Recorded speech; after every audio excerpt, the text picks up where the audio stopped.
armas, batallas y hombres que cambiaron el curso de la historia. Esto y mucho más en Bellum Artis Historia Militar.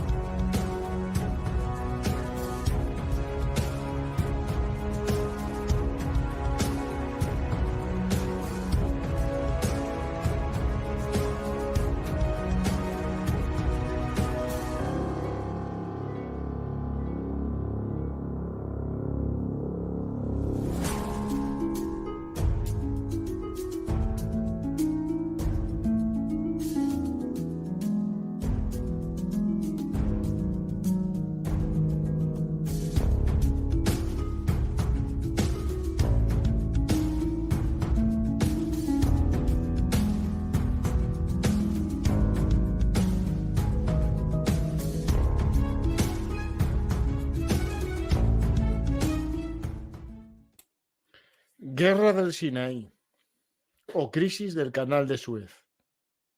Seguimos conociendo el conflicto árabe-israelí. Hola a todos, soy Francisco García Campa y esto es Bellum Artis Historia Militar, el lugar de encuentro para nosotros los apasionados de la historia. Hoy volvemos a navegar en el tiempo para conocer las raíces del conflicto entre árabes e israelíes. Vimos el origen, vimos lo que sucedió antes de la declaración de independencia. En otro episodio vimos la guerra del 48, o conocida también como guerra de independencia. Y hoy vamos al siguiente escenario bélico, la guerra del Sinaí para, digamos, los árabes y israelíes, o la crisis del Canal de Suez si vamos a la perspectiva francesa y británica. Vamos a hacerlo de la mano de nuestro amigo Carlos Canales, pero antes, como siempre, os pido que paguéis el precio de este viaje, que es dar a me gusta, compartir el programa para que más gente descubra esta historia hablada y sobre todo que aprenda. Están hablando del informe PISA, por ahí que estamos cada vez peor y solo se fijan en unos baremos. Si se fijasen en el baremo de la cultura, la llamada cultura general, estaríamos mucho peor. Por lo tanto, hay que fomentar la cultura general para crear ciudadanos críticos que tengan cierta capacidad de diferenciar la realidad de la ficción. Y la historia es una buena maestra. Empezamos el programa con Carlos Canales. Hola, Carlos, ¿qué tal? Hola, ¿qué tal? Buenas noches. Estaba escuchando tu optimista introducción. Sí, demasiado. Tienes razón, si tocara la cultura general estaríamos todavía peor. Pero es más absoluto. Bueno, pero en lo que no estoy de acuerdo contigo es que yo personalmente no creo que busquen el mejorar, sino todo lo contrario. No. Desgraciadamente se busca una sociedad de ciudadanos idiotas y bueno, lo están logrando a un esfuerzo. Oye, están teniendo éxito, así que eso. No, lo están haciendo muy bien. Los gobiernos no hacen las cosas mal cuando quieren y quieren que ciudadanos imbéciles apoyados por ciudadanos imbéciles que votan a imbéciles, con lo cual, pues bueno, normal, no pasa nada. Vamos por la buena línea. Carlos, yo estoy contigo al 100%. Yo quiero. Claro, yo te estaba oyendo tan alegre. No, pero tú eres profesor, así que fíjate. No, es que si yo estoy alegre porque si te fijas, era ironía. Asturiano. Además es asturiano, que estés en la élite, ¿eh? Bueno, como dijo José María, que es profesor también asturiano, estamos los mejores en la cola. Es decir, no, en la cola no. Pues no. ¿Has visto la comparativa de Asturias, Cantabria y Madrid y Castilla y León? No, estamos los mejores, no, somos los mejores con Europa. Castilla y León está en el top 10 del mundo. Bueno, pues Castilla y León. Y Cantabria y Asturias muy cerca. Y Madrid. No, estamos bien. No creas, no estoy tan mal. No, la diferencia pues es que. No profundiza. Soy profesor de chavalín. Es que entre vosotros, por ejemplo, matemáticas, entre Asturias, he viendo. Me está pegando un empollo esta mañana curioso para ver cuál es el grado de generación del país en el que vivo. Y, oye, es que hay 20 puntos de diferencia entre algunas regiones españolas y otras, ¿eh?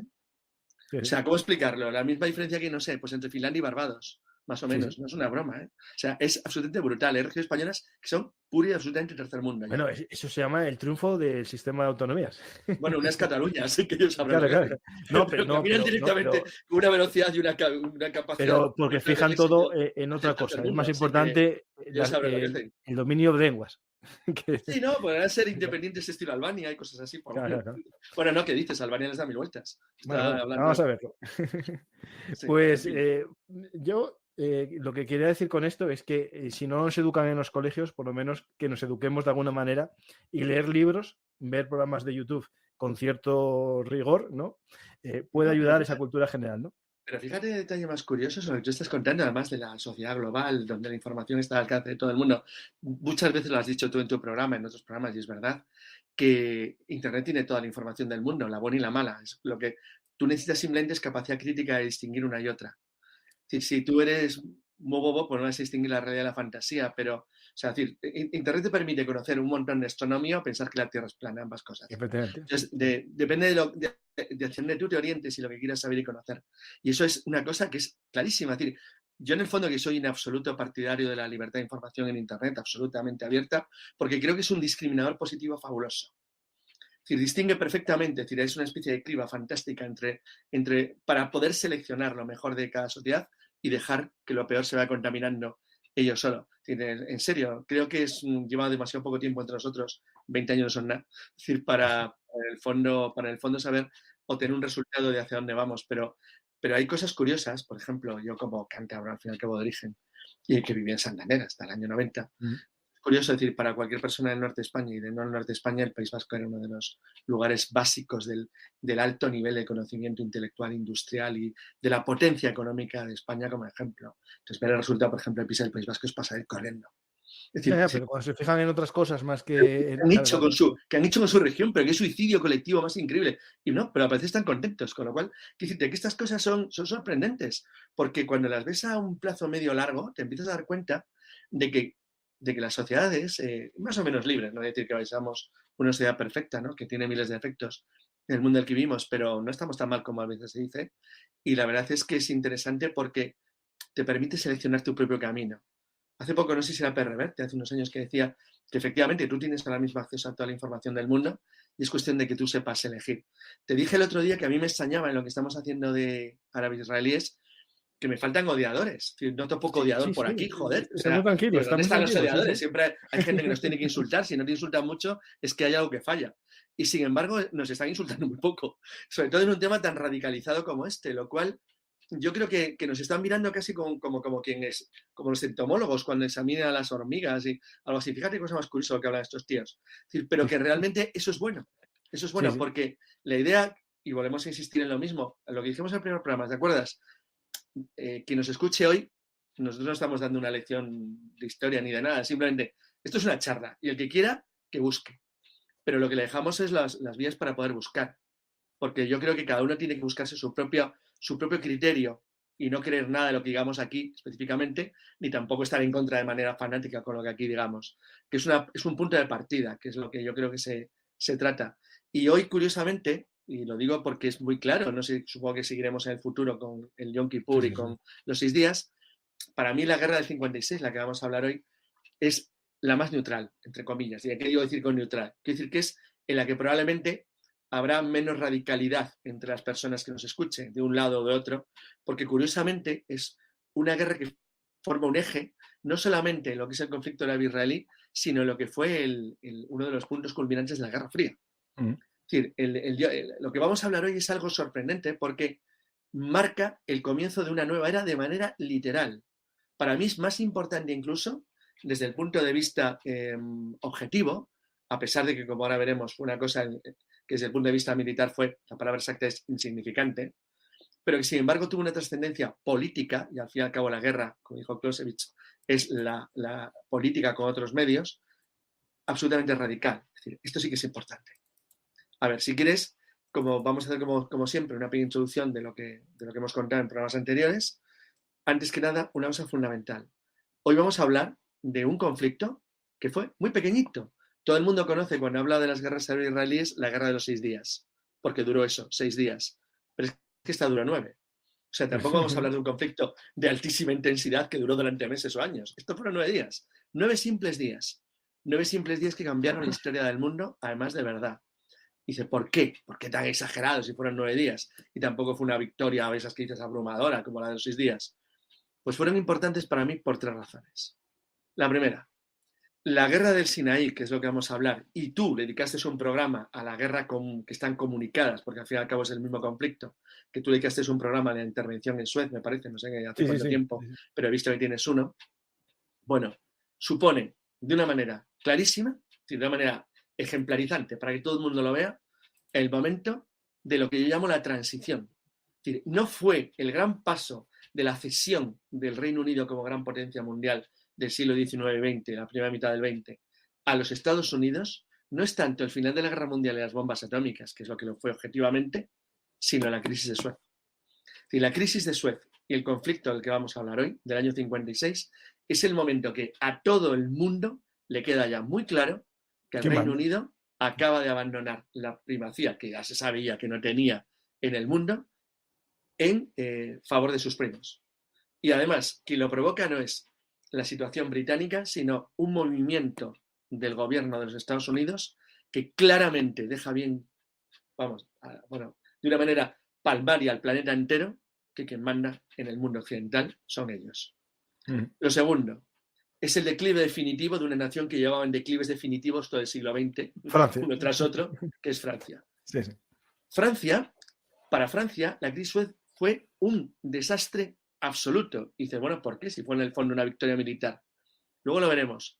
Porque Francia tiene aquí un elemento que, por cierto, se conoció hace muy poco. Luego quiero incidir un poquito en esto, porque es algo que cualquiera lo puede encontrar en Google si lo busca, pero que de lo que no se habla prácticamente nunca, porque en realidad es algo que se ha sabido hace relativamente poco tiempo de manera general, aunque se sospechaba o se conocía entre los especialistas desde hace mucho tiempo.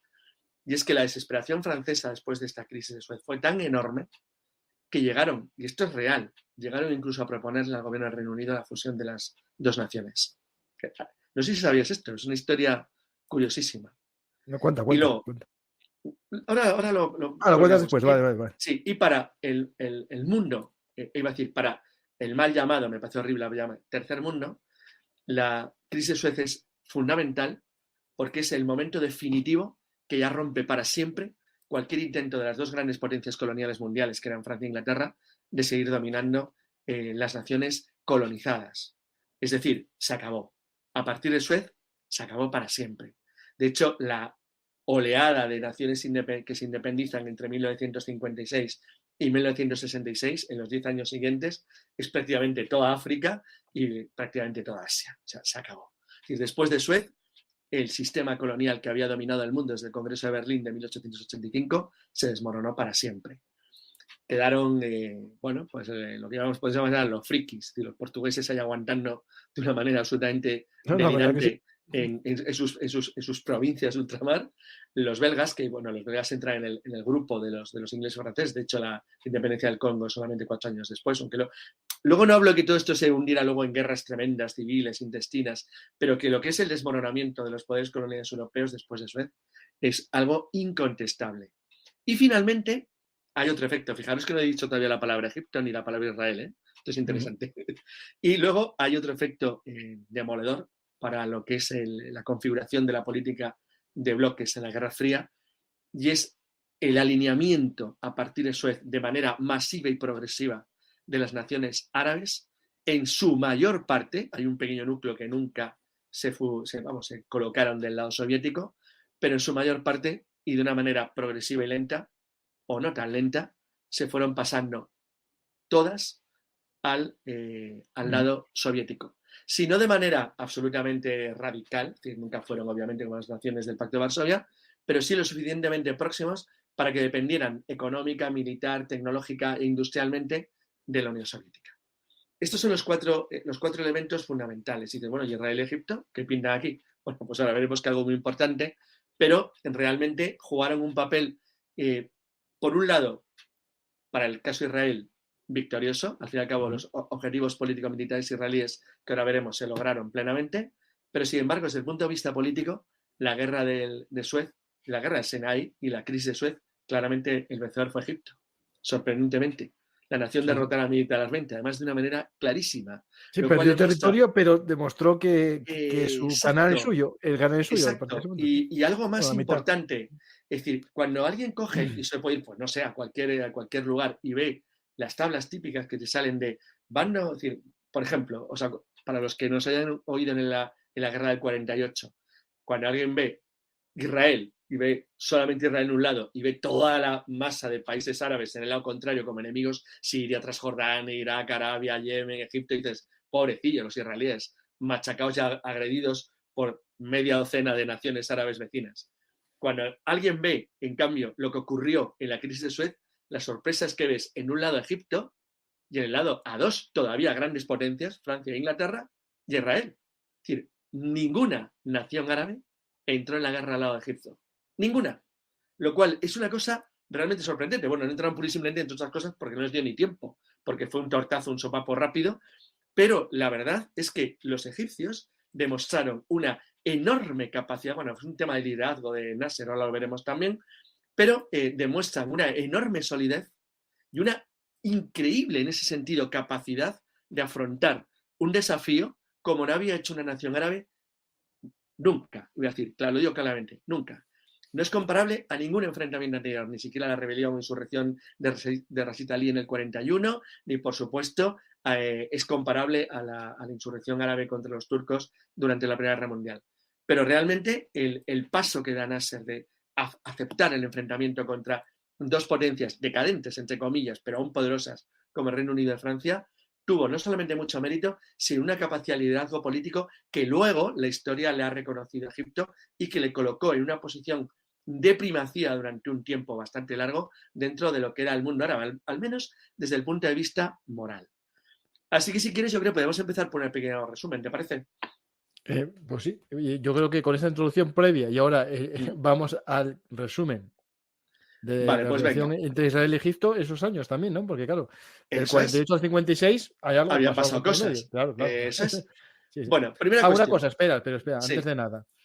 Recuerdo a la gente que el contacto sí. de Carlos Canales con esto es este libro, David y Goliat, el conflicto árabe-israelí. Muy recomendable. Que lo resume muy bien hasta el año pues, más o menos 2000. No, llegamos prácticamente hasta ahora, hasta hace muy poquito. 2017, por ahí, ¿no? Sí, llegamos hasta hace unos 5 o 6 años. Sí, está bastante reciente. Pues hombre, está, el libro Gaza, ¿no? os pone al día.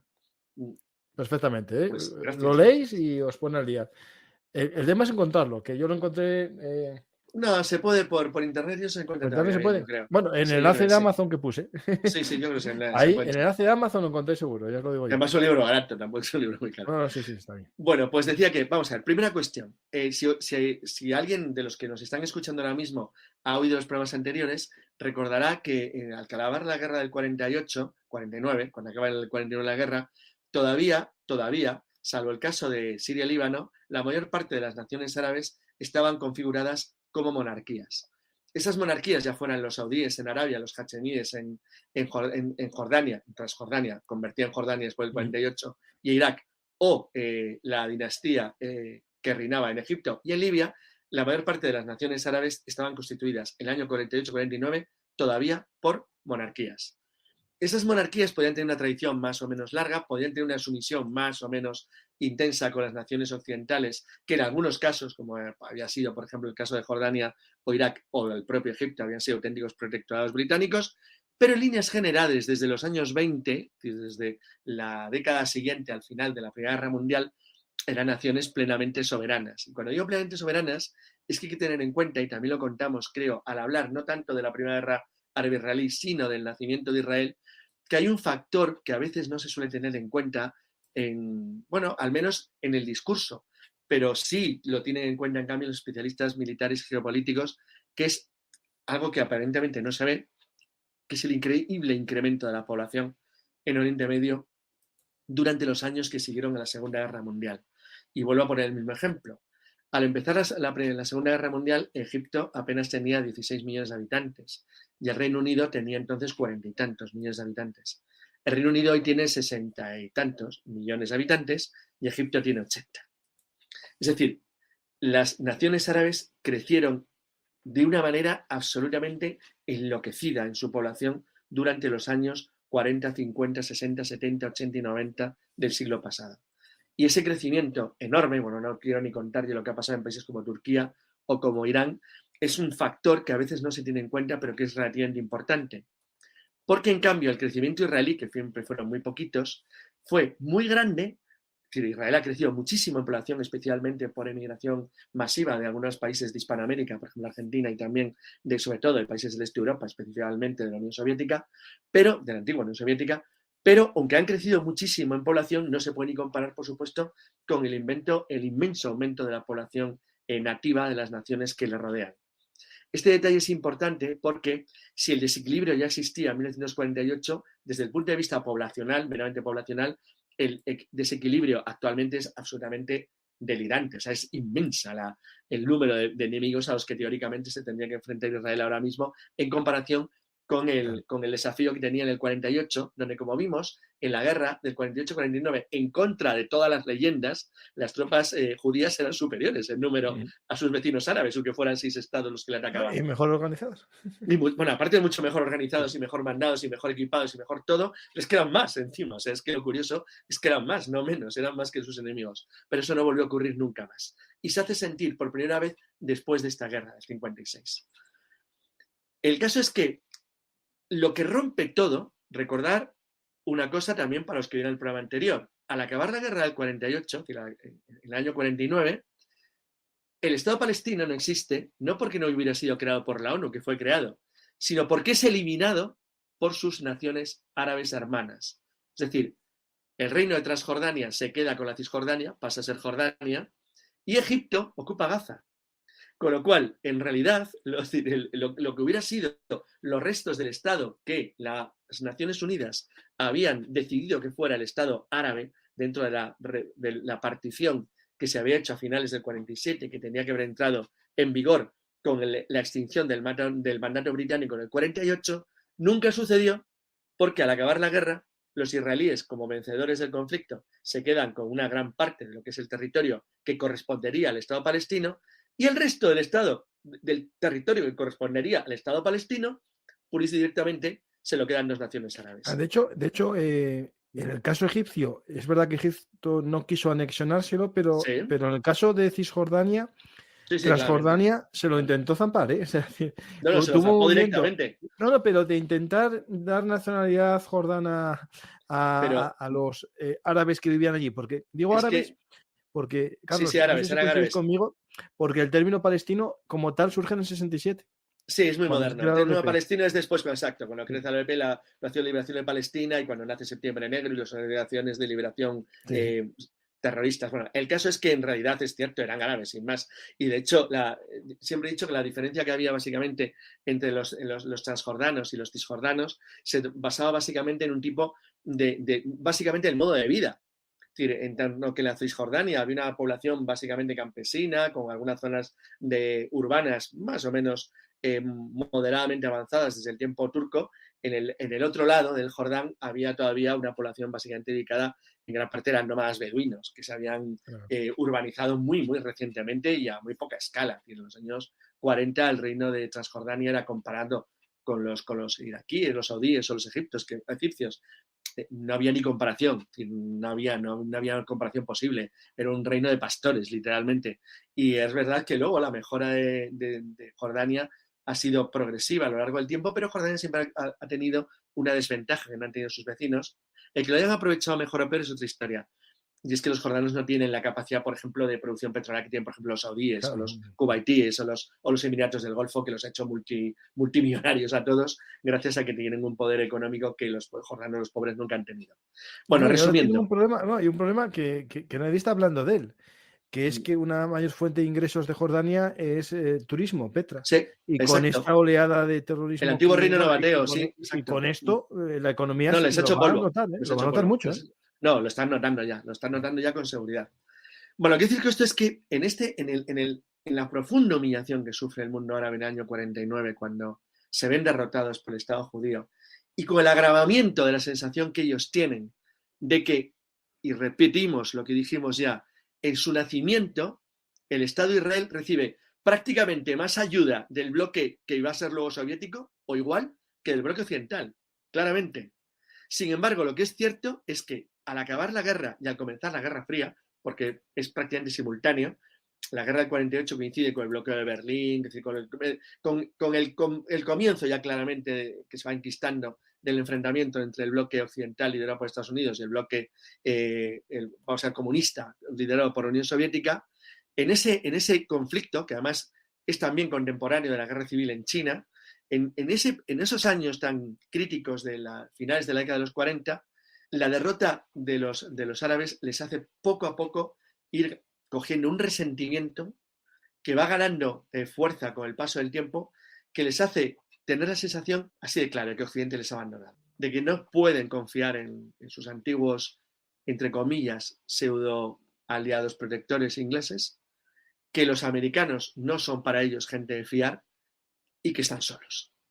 Entonces, esa especie de amargura que se unía ya a un profundo sentimiento nacionalista que se ha ido larvando en los años 20-30 del siglo XX, pues tiene tiene varios focos que van surgiendo en diferentes países árabes, pero hay un momento que es decisivo, que es que en 1952 un militar egipcio que se llamaba Gamal Abdel Nasser da un golpe de estado contra el gobierno del rey Farouk I. Había el movimiento de oficiales libres, ¿no? Que ya se estaba ahí fraguando. Que ya existía desde años atrás. Luego hay gente como que luego fueron presidentes de Egipto, como Anwar el-Sadat y demás, que ya durante el tiempo de la Segunda Guerra Mundial se habían opuesto claramente. Ellos eran partidarios de una actitud claramente neutral de Egipto, incluso opuesta a la potencia colonialista británica, a pesar de que teóricamente Egipto fuera un país soberano. El hecho real es que tenía un ejército de ocupación dentro. O sea, los británicos actuaban en su territorio como si estuvieran en su casa, cuando en realidad los egipcios se suponía que eran un país libre e independiente.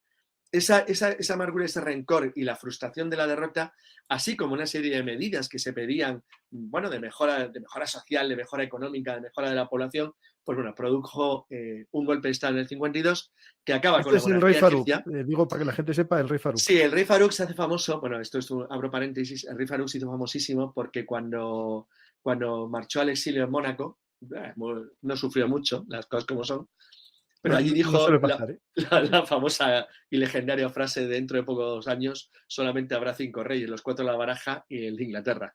Bueno, pues esa famosa leyenda luego ha resultado no ser cierta, pero las monarquías europeas gozan todavía bastante buena salud.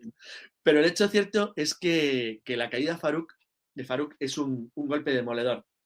No solamente porque constituye de repente una amenaza para las otras monarquías árabes, que de repente se dan cuenta de que hay un movimiento de contestación a su poder tradicional que va en crecimiento, sino que además este golpe de estado de Nasser va apoyado por 2 cuestiones que se suman a la instauración, obviamente, de una república. El primero, el inicio de una política claramente panarabista. Es decir, Nasser quiere convertirse a sí mismo en líder de una política que una a todas las naciones árabes, no necesariamente contra Israel, que eso por supuesto, sino que en general les dé una unidad política que les permita ser mucho más poderosos de lo que son y enfrentarse en el mundo bipolar que se está creando en los años 40 finales, 50 principios, de una manera mucho más sólida y mucho más firme. Entonces, el movimiento panarabista que lidera Nasser tiene de repente un inmenso impacto en las naciones vecinas, desde los libios hasta los árabes y desde los sirios a los libaneses, los iraquíes o los jordanos, porque de repente ven que hay un líder fuerte, capaz de hablar con una voz firme ante Naciones Unidas, ante la comunidad internacional y de una manera clara defendiendo algo que es absolutamente inusual hasta el momento, que es el escuchar una voz árabe que se pronuncia al margen completamente de lo que son las ideas, opiniones o voluntades de las antiguas potencias coloniales europeas, es decir, básicamente de Francia e Inglaterra. De hecho, voy a leer una cosa que dijo Nasser, sí, y resume un poco por qué dio el golpe. Lo que queríamos era depurar el ejército, liberar al país de la ocupación extranjera y establecer un gobierno limpio que trabajase en pro del país. Una vez en el poder, nos encontramos ante el difícil problema de establecer un programa político, social y económico. Fue necesario improvisar. Esto lo dijo en el 59, ¿no? Claro, porque dijeron, bueno, es fácil acabar con la corrupción, pero ¿qué ideología tenemos aquí? Claro, porque pero ahí estás. Acabas de decir, fíjate, lo que has comentado ya deja clara una marca muy interesante, que es, efectivamente, las reivindicaciones nasseristas empiezan a aproximarse de una manera muy clara a lo que podemos llamar el socialismo internacional. Es decir, tú quieres crear una sociedad más igualitaria, estás intentando buscar que haya un mayor acceso de la población a la cultura, a la educación, a la riqueza, etc. Pero al mismo tiempo que vas por la línea de un socialismo moderado, porque tampoco Nasser es un revolucionario salvaje, hay que tener en cuenta que el mundo árabe de los años 40-50 no se parece en nada al mundo árabe actual. a ver, incluso desde el punto de vista socioeconómico, las diferencias que podía haber, por ejemplo, entre la costa egipcia, no hablo del interior, pero por ejemplo, en ciudades como Alejandría, en el año 40, 49, 45, 48, no se distinguían prácticamente en nada en nivel de vida a una ciudad cualquiera de cualquier zona de los Balcanes, del sur de Europa o incluso, bueno, después del desastre de la Guerra Mundial, de cualquier país europeo. O sea, tenían un nivel de vida razonable, vivían francamente bien para lo que era el mundo de los años 40. Y bueno, voy a poner un ejemplo muy tonto. No sé si te gusta el baloncesto o el deporte, pero todo el mundo sabe, si a nuestros oyentes les gusta, que los equipos israelíes habitualmente compiten en ligas europeas. Sí. Bueno, el motivo es claro, es decir, los israelíes no tienen amigos cerca y al fin y al cabo culturalmente que son pues europeos, básicamente. Bueno, pues a los egipcios les pasaba algo parecido. El campeón de Europa de 1949 baloncesto fue Egipto. Porque tenían la misma línea prácticamente que los israelíes. Lo que les aleja es esto. Es decir, cuando el panarabismo va cogiendo fuerza, lentamente empieza a crear una ideología que tiene uno de sus fundamentos en el alejarse de cualquier elemento que pueda significar o que les pueda hacer recordar la vinculación antigua colonial con los británicos o con cualquier otro poder extranjero. Esto, lo que se empieza a llamar a partir de los años siguientes al golpe del 52, lo que el nacionalismo socialista árabe, por decirlo de alguna manera, va empujando poco a poco, al Egipto de Nasser, que ha dado el golpe, que en principio es tolerado por todo el mundo occidental, sin exagerados problemas, no hay una oposición frontal en principio de nadie, porque al fin y al cabo lo que dice no es tampoco una cosa tan enloquecida, ni tan anormal, ni tan extraña, le va empujando poco a poco hacia los rusos, hacia los soviéticos. Que por otro lado, se dan cuenta discretamente y dice, uy, lo mismo aquí, podemos tener un aliado interesante en un punto estratégico. O sea, es como si de repente se dieran cuenta, también en la Unión Soviética, en Moscú, dicen, atención que esto puede ser bueno para nosotros. Y el caso es que hay una serie de movimientos que parten de los propios egipcios, no de los soviéticos, que les van a llevar a esa dirección. Primero, el gobierno egipcio quiere reforzar su ejército. ¿Contra quién? Contra Israel. Bien, claro. Es decir, el ejército israelí desde el año 48 se había modernizado de una manera asombrosa. Básicamente lo que había hecho era reorganizar todo el material caótico que dijimos en el programa de la guerra del 48 que tenía, lo había ido uniformando de una manera bastante clara, básicamente con material principalmente de tipo occidental, obviamente ya no tenían otra fuente de suministros, lo había ido equilibrando de una manera muy correcta y había ido formando unas fuerzas de defensa muy bien preparadas, lo iban a demostrar en el año 56 de sobra, muy bien motivadas y excelentemente bien dirigidas y mandadas. Eso no era algo que se desconociera entre sus vecinos, todos los árabes sabían que los judíos llevaban un ritmo de preparación y de mejora de su ejército muy notable, y Nasser intenta contrarrestarlo buscando en el mercado internacional armas de calidad modernas. ¿Y quién es el primer país que le vende carros de combate modernos? Pues adivina quién, el de siempre, Checoslovaquia, el gran productor industrial del Pacto de Varsovia fuera de Rusia. Los checos no tienen ningún problema y le mandan todo lo que les pide. Pero el paso siguiente de Nasser es reconocer cómo establecer relaciones diplomáticas con la República Popular China, romper con el gobierno de Taipei, el de Taiwán, que es el residuo que queda de la antigua China nacionalista, y ponerse del lado de los que han ganado la guerra civil, que son los chinos comunistas, que además acaban de lograr, vamos a llamarlo un empate, contra Naciones Unidas, liderada por Estados Unidos en Corea. Esto sí que es una cosa que ya empieza a mosquear a Occidente. Uy, cuidadín, que aquí podemos tener un problema. Pero hay algo más. Es decir, ese algo más es que con esto da comienzo una campaña nacionalista que tiene un foco, de lo que ahora se llama de María, que está muy de moda, la palabra antiimperialismo, que tiene entre otros objetivos uno muy importante. ¿Cuál es en aquel entonces la principal fuente de ingresos de Egipto? A diferencia de los árabes, sus vecinos saudíes o de los estados del Golfo, Egipto no tiene petróleo a esa escala. A diferencia de lo que le ocurre hoy, Egipto no tiene un turismo como para ser algo significativo en su balanza de pagos anual. Aquí iba Agatha Christie y los cruceros. Claro, exacto, iban 4. Europa del 50 y tantos, había 5 años que había salido de la guerra y estaba hecha polvo todavía. Entonces, estos dos fuentes de ingresos clásicos que tiene ahora Egipto no los tenía, entonces no existían como tal. Su población había crecido muchísimo, con la cual había una enorme población nueva que alimentar, que educar, que formar y que preparar, con lo cual Nasser se fija en el que es la que es en aquel entonces una de las principales fuentes de ingresos de la nación, el Canal de Suez. La vía de comunicación del Mediterráneo, es decir, de Europa, con el Índico, es decir, con la India y los mares que alcanzan China. Entonces, la idea de convertir el Canal de Suez en una fuente propia de control por parte del gobierno egipcio se va abriendo paso lentamente y, de hecho, a nadie se le oculta ya a mediados de los 50 que uno de los objetivos claros que tiene el nuevo gobierno republicano egipcio es nacionalizar el canal.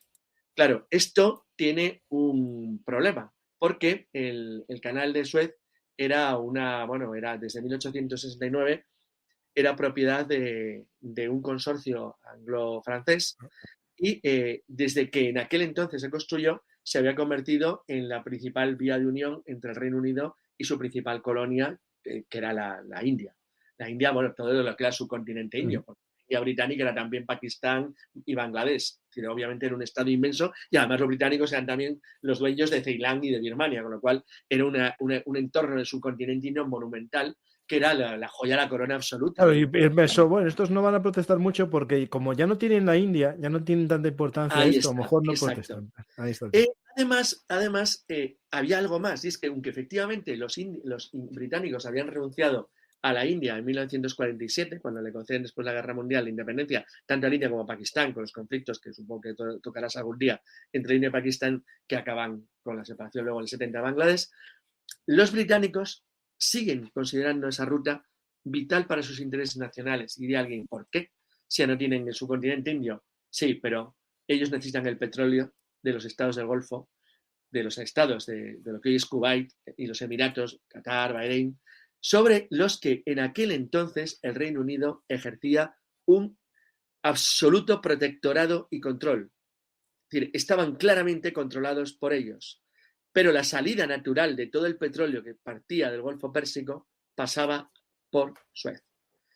Eso hacía que tanto los británicos y franceses, dueños del consorcio propietario del canal, como los propios egipcios, se dieran cuenta de que Suez era un elemento fundamental en la geopolítica mundial. Pero hay algo más. Claro, si el gobierno de Nasser defendía o sostenía que actuaba en nombre, porque se lo atribuye a sí mismo, de todas las naciones árabes, como el Estado líder que iba a encabezar el movimiento panarabista, eso una cosa es decirlo y otra cosa es hacerlo. Y Nasser se puso a hacerlo.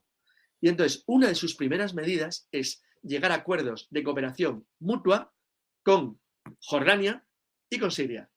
Pero esos acuerdos de cooperación mutua incorporan también la ayuda y cooperación militar.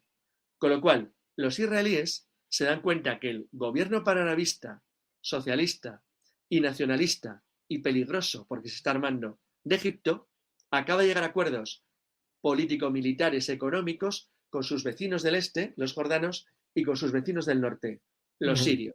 Dicen, ostras, esto empieza a ser un problema, ¿eh? Entonces, Israel, a partir de la primavera del 56, se va dando cuenta que se puede tener que enfrentar a un conflicto de envergadura, no esta vez contra ejércitos más o menos desorganizadillos de sus vecinos, mal motivados y con poco espíritu, sino directamente contra un movimiento panárabe en expansión, peligroso y además con posibilidades de constituir una amenaza más grande todavía en el futuro. Así estaban las cosas cuando, claro, ante las antipatías que va generando las medidas de amenaza constante de Nasser ante el Reino Unido y Francia, pues el gobierno egipcio había pedido, por vía privada, un sistema de negociación. Nasser, como nacionalista y como dentro de sus proyectos de intento de desarrollar Egipto, tenía un proyecto de desarrollo masivo de la agricultura. Vamos a ver, no hace falta ser un genio para saber que todo Egipto vive del Nilo. Ese tiempo inmemorial. Y de sus crecidas, justo, sí, sí. Exacto, con lo cual, para poder conseguir alimentar esa creciente población que tenía Egipto, había un plan muy ambicioso que tenía el gobierno de Nasser, que era el construir una gigantesca presa en Asuán. Ujú. Bueno, lo que ocurre es que ante las amenazas de nacionalización del canal, el Reino Unido y Francia deciden negarse a financiar la construcción de la presa de Asuán. Con lo cual, rompen de raíz cualquier posibilidad de desarrollo futuro de la agricultura egipcia y del asentamiento de población creciente en los márgenes, es decir, en todas las zonas de las riberas del Nilo, porque les rompen la posibilidad de alimentar a esa población en el futuro y de sostener a una población creciente si no obtienen financiación para poder hacer la presa. Claro, esto, desde el punto de vista histórico, el Nilo tiene un problema que son las Exacto. crecidas, ¿no? Las famosas crecidas que inundaban el Eso es. terreno y con eso se sembraba, pero claro, también hace difícil mantener algo permanente porque son cíclicas, ¿no? Hay mejores y peores Claro. años. La idea Y desde el punto de vista claro, el técnico faraón es se muy cargaba buena. de que fuesen buenas siempre, pero Claro. con una presa puedes más o menos equilibrar Regularlo. y que siempre Esa es la sean, idea. Pero y además es evitas una presa inundaciones también, ¿no? gigantesca. Asuán se convirtió en una obra monumental que tenía como objetivo final lo que tú acabas de decir, el controlar para siempre jamás las crecidas del Nilo irregulares y el poder, de esa manera, el poder alimentar es una gigantesca población en aumento que tenía que sostenerse de alguna manera. Pero el problema que tienen, aparte de la negativa franco-británica, es que los americanos, mosqueados por la compra de material a naciones del Pacto de Varsovia y mosqueados por el reconocimiento por parte de Nasser del gobierno de la República Popular China, tampoco le dan la pasta. Claro. Con lo cual Nasser se encuentra, Los al chinos de acabar la aquello no tienen primavera, tanto dinero. no, China entonces no era nada. Era Bueno, por eso. Acababa de acabar la guerra de Corea, estaba hecha polvo. China era un país miserable, literalmente. Entonces, y la Unión Soviética todavía no había entrado en la carrera para hacerse con el control literal de todas las naciones árabes, como hizo luego en los años 60-70. El caso es que, ante esa situación, Nasser decide dar un golpe de fuerza. Y el golpe de fuerza, que fue un golpe a nivel internacional desde el punto de vista propagandístico brutal, es que el 26 de julio de 1956, ante la sorpresa de todo el planeta, decide nacionalizar el canal de Suez. Esto, claro, esto sí que es un bofetón literal a los intereses franco-británicos, que ahora podríamos decir, bueno, egoístas, depredadores, colonialistas, sí, eran todo eso. Pero Bueno, pero lo intereses habían hecho ellos. franco-británicos, intereses franco-británicos, al fin y al cabo. Con lo cual, independientemente de aquí no hay que posicionarse en nada, es decir, objetivamente, los británicos y franceses defienden sus intereses y los egipcios los suyos. Y lo que hace el gobierno Yo hice egipcio la es... obra. Esto Claro, es una concesión administrativa de 100 años. Eso es, pero los egipcios Claro. dicen, bueno, pero esto es nuestro, es el destino de nuestro pueblo, vosotros no nos ayudáis con la presa de Asuán, yo necesito ingresos, tengo que financiarlo, pues os quito el canal y punto final al tema. Claro, esto es una situación absolutamente violenta. Pero esta situación se une a otro factor que lleva arrastrándose desde el año 48 y del que no hemos hablado todavía. Y es que al perder la guerra, cuando los egipcios ocupan Gaza y cuando los jordanos se quedan con la Cisjordania, la población palestina, la población que vivía allí, tuvo que acogerse, en gran parte, se marchó del territorio ocupado por los judíos y se fue a las naciones árabes colindantes. A los territorios, perdón, más bien, de las naciones colindantes que eran teóricamente parte del Estado palestino que los propios árabes no permitieron que naciera. Es decir, una parte enorme de la población árabe que vive en el territorio de Israel, nación, se va a Cisjordania y otra parte enorme se va al Sinaí, a Gaza. Claro, ahí en Gaza hay que recordar que por eso a día de hoy hay ciudades y hay campos de refugiados. Algunas, por ejemplo, son Gaza City y otros el campo refugiado. Eso es. Sí, en un sitio prácticamente deshabitado que a partir de entonces tuvo una población inmensa. De hecho, una población inmensa metida en una franja muy pequeñita. Bueno, el caso es que desde los años 50 principios, después de la guerra, comienza en principio una moderadísima y ligera guerra de guerrillas y nacen los Fedayeen. Es decir, guerrilleros árabes, palestinos, todavía no se usaba la palabra, que combatían desde el territorio de la Franja de Gaza en acciones violentas, incursiones sobre territorios israelíes de manera constante. Esto se intensifica de manera muy alta a comienzos del 56 porque el pannacionalismo árabe de Nasser hace o estimula a todos estos grupos a pensar que van a tener un apoyo y un aliado nuevo. Un aliado decidido, que no es un cobarde, que no es un vendido, que no es un traidor y que no va a estar vendido a intereses extranjeros, sino que de verdad va a ayudar a la causa de la, comillas, nación árabe. Consecuencia, el gobierno israelí empieza a percibir en la primavera del 56 que la cosa se está poniendo fea. No solamente por los acuerdos del nacionalista gobierno egipcio Nasser con Siria y Jordania, sino también por la intensificación de las acciones armadas de los Fedayín más allá de la Franja de Gaza. De hecho, esta fue una de las casus belli para Israel, el apoyo o Claro, para fedayino, Israel ¿no? lo fue, pero el hecho decisivo es el que has contado antes al principio de todo, cuando no estábamos siquiera en el programa, que es algo que ahora mismo a nadie le suena. Los estrechos de Tirán. Uh-huh. El que tenga por el Google que ponga estrechos de Tirán. Ahí voy porque yo. lo va a encontrar. Ahí vas. Bueno, el 26 de julio, el mismo día que decide la nacionalización del canal de Suez, el gobierno de Egipto toma la decisión de bloquear los estrechos de Tirán. Los estrechos de Tirán fueron fundamentales porque bloquean la salida de Eilat, que es el único puerto mercantil israelí en el Golfo de Aqaba, y que es lo que permite comunicar a Israel con los mercados del sudeste asiático. Por favor, esto es importantísimo. Al cerrar los estrechos de Tirán, bloquean la salida de Israel hacia los mercados de Asia a través del Mar Rojo y el Índico. Bloquean completamente la salida sur del Mar de Israel. Lo cual hace que Israel se vea por primera vez amenazado, ahora ya de manera muy clara, por el nuevo gobierno egipcio. Claro. Pero es que hay algo más.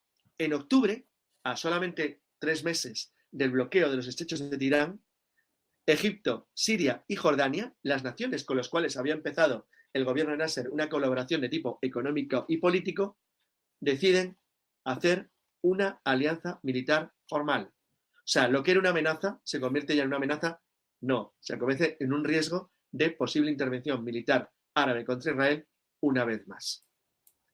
Esto, como es evidente, empieza a provocar una situación de alarma internacional porque las cosas se van poniendo feas.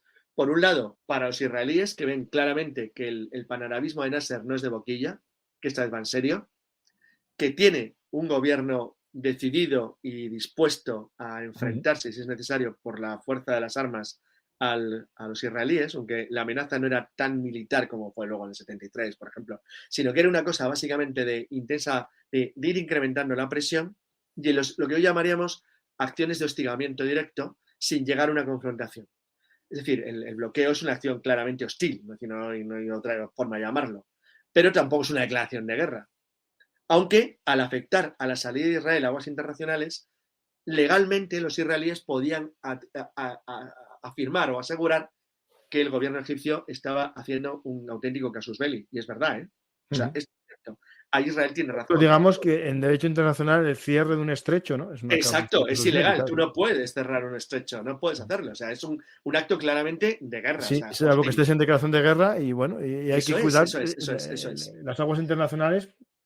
El caso es que es que la verdad que estos estrechos de Tirán son estrechos. Mira, que son aparte de las islas, pero es que si tú cierras eso, la salida al Golfo, al Mar Rojo y al Índico de Israel la cierras. O sea, los dejas embotellados. No pueden moverse ahí. El caso es que este hecho provoca una reunión en París, en Sèvres, entre los gobiernos británico y francés, para poder examinar cuáles son las consecuencias de la nacionalización del canal de Suez y ver qué hacemos con Egipto una vez que Egipto ha decidido bloquear los estrechos de Tirán. Claro, lo que proponen los británicos y franceses unidos en Sèvres es una alianza con Israel. Es que se lo ponen a huevo, que se dice. Dicen, vamos a ver, ¿quién es el otro perjudicado de toda esta historia de lo que está haciendo este tipo en el Cairo? Joder, los israelíes. Dice, pues coger el teléfono y vamos a llamarlos porque vamos a intentar llegar a un acuerdo. Y se decide llegar a un acuerdo. A un acuerdo con Israel, un acuerdo que en el fondo es claramente un acuerdo militar. ¿Qué es lo que se pasa a continuación a hacer? Pues una oferta. Decir, el gobierno franco-británico, al que le acaban a sus empresas nacionalizar el canal de Suez, deciden mediar ante el gobierno egipcio para decirle que, oye, chavales, quitar el bloqueo de los estrechos de Tirán, primero, porque no es que sea muy legal, segundo, porque va contra cualquier norma internacional, y tercero, es que estáis mosqueando a los israelíes y esto puede convertirse en un problema para vosotros. Por supuesto, los egipcios no hicieron ni caso. y sus aliados, porque ya eran militarmente aliados, jordanos y sirios, tampoco. El caso es que el 29 de octubre, fijaros que la nacionalización es en junio, el 29 de octubre Israel decreta formalmente, y para que se supiera a nivel mundial, la movilización masiva de todas sus fuerzas armadas. Atención ahí. Lo que va a ocurrir a partir de ahora sucede en horas. En horas. Todos los conflictos a los israelíes se han librado de una manera u otra mediante un factor de sorpresa, incluyendo el último, el de Gaza. Todos. Todos parten de algo que dices de repente, uy, ¿qué ha pasado? Y de repente, de un día para otro, están en guerra. Pues esto fue exactamente igual. El 29 de octubre, Israel decreta la movilización y a los 4 días, ya había invadido el Sinaí y la Franja de Gaza. 4 días, ¿eh? Bueno, en fin, llamar guerra a lo que pasó en Sinaí sería algo... Vamos a poner un poco el mapa para que se vea... Algo sería... Decir, yo, lo que estamos hablando, que esto es inmenso. Aunque se llama habitualmente guerra del Sinaí, esto hay que decirlo con todo lo que es. Esta es la mayor paliza sufrida por un país en un conflicto en el siglo XX después del... Yo creo que es comparable solamente a las derrotas de Graziani en el frente libio durante el año 40-41 frente a los británicos. Es una paliza monumental. O sea, para que alguien lo vea o lo entienda, los israelíes tuvieron en el conflicto del Sinaí 172 muertos. Los egipcios tuvieron 3.000. 4.900 heridos y 30.000 prisioneros. ¿Sabes cuántos prisioneros cogieron los egipcios y los israelíes? 1. Bueno, este va a ser poco. 1. O sea, el prisionero. 1 frente a 30.000 en prisioneros de guerra. 5.000 heridos y 3.000 muertos, por solo 172 muertos israelíes. Fue una paliza monumental. O sea, y no estaban de imprevisto, o sea, no fue que les dieron imprevisto. Esto ya lo sabían que iba a pasar. Un sopapo monumental, pero monumental. O sea, fue una ¿Y los combates que se produjeron? Principalmente en la frontera con Israel. No. Los combates se producen solamente en Gaza, que lo barren de lado a lado, y en el Sinaí, que lo ocupan en solamente 3 días. El Sinaí entero, ¿eh? O sea, al no hay cuarto combates, día... nada. No, los barrieron, literalmente. Al cuarto día, las vanguardias de corazones israelíes, mandadas por un general jovencito que tuvo un gran éxito porque era tuerto y era muy visible cinematográficamente, que era Moshe Dayan, estaban ya en el delta. Y después hay una operación incluso paracaidista, ¿no? Verás. Sí. Ellos hacen un asalto paracaidista en la zona sur del... Sí, no, es un ataque aerotransportado, pero muy pequeña escala, y básicamente es un ataque de infantería masivo, infantería mecanizada masiva y blindados, y en unas horas, en 4 días. En 4 días habían barrido cualquier resistencia egipcia. Y dices, bueno, entonces ya se acabó todo el rollo. Es decir, ha sido un bluff de Egipto, lo han barrido el primer sopapo, y es que no han aguantado nada, es que fue una paliza monumental. Pero pasa algo. Dice, bueno, ¿y qué pasa? Dice, bueno, pues lo que pasa es que aunque los israelíes han actuado de una manera rápida, intensa, agresiva, y voy a decir, la palabra exacta es feroz, aquí falta algo. Dice, ¿y los ingleses y los franceses? Ahí están ellos. Claro, pues ahí está lo curioso. Una vez que los egipcios habían rechazado la oferta de mediación, el Reino Unido y Francia deciden tomar por su cuenta una acción militar contra Egipto. Y el 31 de octubre, atención, fíjate con qué rapidez todo, es decir, el 29 de octubre, 29 es la movilización israelí, al cuarto día es la invasión de Gaza y del Sinaí, pues el mismo 31, a las 48 horas del decreto israelí de mediación, bombarderos británicos con base en Malta y Chipre atacan a Egipto. A ver, esto hay que intentar explicarlo. Cuando los británicos dejan la India en el año 47, había una política lentamente que es famosa por la famosa frase que hace el ministro Sir Anthony Eden de abandonar todos los puestos al este de Suez, que seguro que te suena, porque suena a todo el mundo. Es una de las ejes de la política británica de los años 50-60. Pero los británicos siguen siendo los dueños de Malta, que bueno, está lejos, pero tenían 2 gigantescas bases en Chipre. Akrotiri de Kelia siguen teniendo. ¿No? Joder, que siguen teniendo. Sigue territorio británico. Yo creo que sí. Sí, no. Y vaya que sí siguen. Ocupan un 5%, un 10% del espacio territorial de Chipre, una burrada de espacio, y siguen siendo 2 bases de la OTAN hipermodernizadas, hiperpoderosas, y superarmadas, lo cual le permite al Reino Unido algo fantástico. Es que tiene 1 hora de vuelo cualquier punto de Oriente Medio, de sus cazas actualmente y sus bombarderos. Y los británicos no van a hacer eso jamás, ¿no? De momento, en tanto pueda, vaya que se lo aguantan. Claro, eso les colocaba a muy cerca en vuelo de los principales aeródromos egipcios, que los barrieron todos el día 31 de octubre del 56. Pero había algo más. Concentraron una flota entre británicos y franceses de más de 100 barcos, entre ellos 7 portaaviones, 80.000 soldados y marinos. Entonces, claro, esto es una amenaza ya muy seria para un país como Egipto en el 56, no era como ahora, era un despliegue de fuerza absolutamente brutal. Fijaros que aquí no se está citando todavía la palabra Unión Soviética ni la palabra Estados Unidos, y estamos en plena Guerra Fría. ¿Ves? Esto es un tema curioso que vamos a tocar luego. Bueno, el caso es que los ataques aéreos británicos son tan demoledores que realmente no hay prácticamente respuesta. La frontera egipcia es liquidada en horas. Pero Nasser toma una decisión. O sea, ahí tenía 2 opciones. Y ahí Nasser pasa a la historia para siempre. Opción 1, ser un Rashid Ali, como en el caso de la insurrección iraquí del 41, y vista su escasa resistencia en el frente del Sinaí, ver cómo se te hunde todo. O por el contrario, enfrentarte con decisión y valor a lo que te está ocurriendo y hacer algún tipo de medida en espera de que políticamente pase algo, dado que militarmente no tiene respuesta. Y lo hace bien. Él toma la decisión de hundir 40 barcos en el canal de Suez. Los hundieron todos, para esa manera bloquearlo. Con lo cual, da igual entonces ya que los británicos y franceses pudieran tener éxito en lo que se percibía que iba a ser una campaña de intento de recuperación del canal, porque el canal ya estaba inservible. Si tú hundes 40 barcos en el canal de Suez, obviamente el canal no funciona. O es mío o de nadie. Exacto, literal, es lo que hizo. O es mío de nadie, pues los hundió directamente. Los bombardeos del 31 de octubre fueron seguidos muy rápidamente por un lanzamiento masivo de paracaidistas franceses e ingleses sobre Port Said.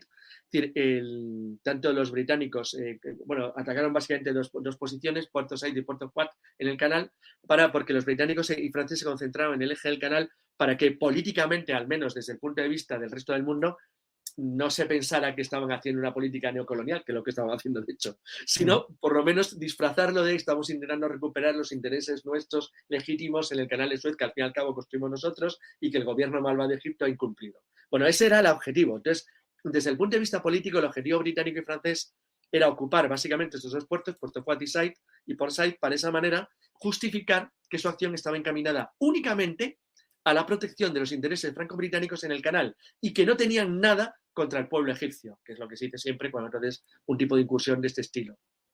Claro, para aquel entonces, lo interesante es que los israelíes estaban a 15 kilómetros del canal de Suez ya, porque como habían barrido toda la defensa egipcia en 4 días, se pararon a 15 kilómetros, exactamente, y no se movieron ni un metro. Dices, ¿y por qué se pararon ahí? Pues se pararon ahí porque hubo una nación que dijo que se pararan ahí. Esa nación era Estados Unidos. Y amenazó Estados Unidos con un petardo. Claro, no. Estados Unidos amenazó claramente. Hombre, no amenazó con intervención militar contra franco-británicos, es evidente que no, ni contra los israelíes, pero el cabreo americano fue monumental. Para los Estados Unidos, que hablo de los Estados Unidos de la posguerra mundial todavía, es que Estados Unidos fue cambiando mucho los años siguientes. El Estados Unidos de los años 50 todavía arrastraba en gran medida la política anticolonialista que había seguido de manera sistemática durante los años 40-50, que siguió claramente. Es decir, los americanos no les gustaban las colonias. Es decir, alguien puede decir, bueno, prefieren gobernar o dirigir los países de otra forma. Pues sí, efectivamente, como hacían a lo mejor en América Latina, en América Hispanoamérica, pero lo que hacían en Hispanoamérica no tenía por qué ser igual que lo que hacían en África o en Asia. Y no les gustaba demasiado, con lo cual al gobierno estadounidense lo que veía claramente con horror es que lo que estaba ocurriendo en Egipto, más que ayudar a los intereses occidentales, que es lo que habían hecho los británicos y franceses, era perjudicarlos, porque les colocaba en contra la opinión pública del mundo árabe en su totalidad. En su totalidad. Y colocar al mundo árabe y luego al Islam en general en contra no era algo que les apeteciera demasiado, porque desde luego no era muy bueno para la política de enfrentamiento de la Guerra Fría. Claro. Y porque se daban cuenta perfectamente, y aquí acertaron de plano, que si ellos no hacían algo rápido, las poblaciones árabes, desde el punto de vista sentimental, se iban a echar en manos de la Unión Soviética en masa. ¿Qué es lo que ocurrió? Es lo que ocurrió luego en los años 60 de manera generalizada, en los 60-70. Pero llegó a haber, yo en el programa que hice con Postigo, sobre el tema de una amenaza incluso de armas nucleares, es decir, un poco... A ver, sí y no. Es decir, lo explico. A ver, la Unión Soviética interviene interviene poco, es decir, actúa de manera muy discreta en el caso de la crisis de Suez, pero porque no le interesaba todavía. A ver, los rusos sabían o intuían que el movimiento panárabe podía serles de utilidad. De hecho, luego lo financiaron y lo apoyaron todo lo que pudieron en los años siguientes. Pero no solamente en el caso egipcio, sino sobre todo en el caso sirio, cuando se produce luego la famosa unión entre Egipto y Siria, la unión árabe durante un tiempo. Pero eso ocurre después de lo que ocurre en esta guerra. Durante esta guerra, la Unión Soviética, la verdad es que mantuvo un cierto nivel de observación, como el jugador de ajedrez. Vamos a ver qué pasa. Se dedicaron a observar. Y aquí lo que se produce es un enfrentamiento interno dentro de las naciones occidentales. Es decir, porque el gobierno británico y el gobierno francés se empeñan en actuar con fuerza y energía por su cuenta, olvidando que en el fondo no eran ya nada. Y ahora digo por qué no eran nada. Vamos primero con el caso francés antes de llegar al día decisivo, que es el 4 de noviembre. Sí, el 4 de noviembre es el día que las tropas israelíes se paran a 15 kilómetros del canal y que los británicos y franceses, sus unidades paracaidistas, se han apoderado ya de Port Fuat y de Port Said, que tienen completamente controlado, y que el canal está en manos ya de ellos, independientemente de que los 40 buques que han hundido los egipcios lo hagan impracticable en toda su ruta. Por cierto, hay que tener en cuenta que durante todo el conflicto los británicos, me parece que tuvieron, ya lo tengo por aquí apuntado, los británicos tuvieron 16 muertos y los franceses 10. Tampoco es que fuera una guerra terrible. No fue una gran derrota. No, es que no tuvieron prácticamente muertos. O sea, es que los egipcios es que no tenían ni media torta, las cosas como son. O sea, mejoraron mucho los años siguientes. Entonces, esto fue más que nada una decisión política. Es lo que podemos decir que perdieron casi más bien por la presión de la Guerra Fría de las dos superpotencias. A eso vamos. El caso es que estamos a 4 de noviembre, que es el día fundamental. El 4 de noviembre, la península de Sinai entera estaba ya controlada por Israel. Y toda la zona, había una pequeña zona ribereña al canal que los israelíes no quisieron ocupar a propósito porque es donde se detienen. Y el ejército derrotado egipcio tampoco había sido capaz de enfrentarse a los británicos y franceses en el canal, con lo cual el día 5 se consigue que la ONU decrete un alto el fuego. El acuerdo de la ONU, luego veremos las consecuencias que tuvo posteriormente, porque son interesantes, porque van a condicionar mucho lo que pasó en el año 66 durante la Guerra de los 6 días, pero lo sorprendente es que en Naciones Unidas las dos superpotencias, las dos, es decir, Unión Soviética y Estados Unidos, las dos se oponen a la triple alianza de Israel, Reino Unido y Francia. Los soviéticos eran grandes aliados no de Egipto, pero sí lo eran ya de Siria, al norte. Y como eran un gran aliado de Siria y habían mantenido un permanente apoyo a las demandas nacionalistas árabes desde el derrocamiento del rey Farouk de Egipto en el año 52, se habían ido ganando poco a poco, como se llamaba en la época, los corazones del mundo árabe, lentamente. De manera que los rusos, sin hacer absolutamente nada, estaban ganando, entre comillas, simpatía de manera masiva, no solamente en Siria, que ya tenían ganado, sino en otros países árabes, a nivel popular, en Irak, en Líbano, en Jordania, en la propia Arabia o incluso en Egipto o en Libia. Pero los americanos tampoco se mostraron a favor, estaban claramente en contra de lo que habían hecho británicos y franceses.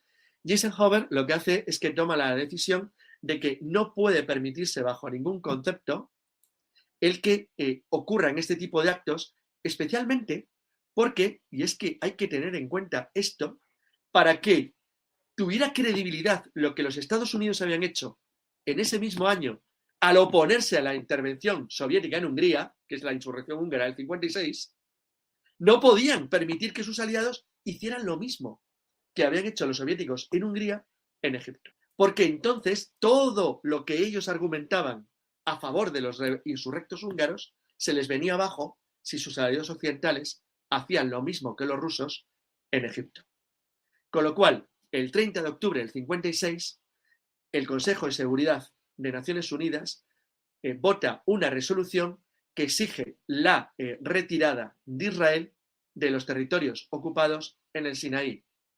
Y esa resolución la votan a favor la Unión Soviética y los Estados Unidos. ¿Qué ocurrió?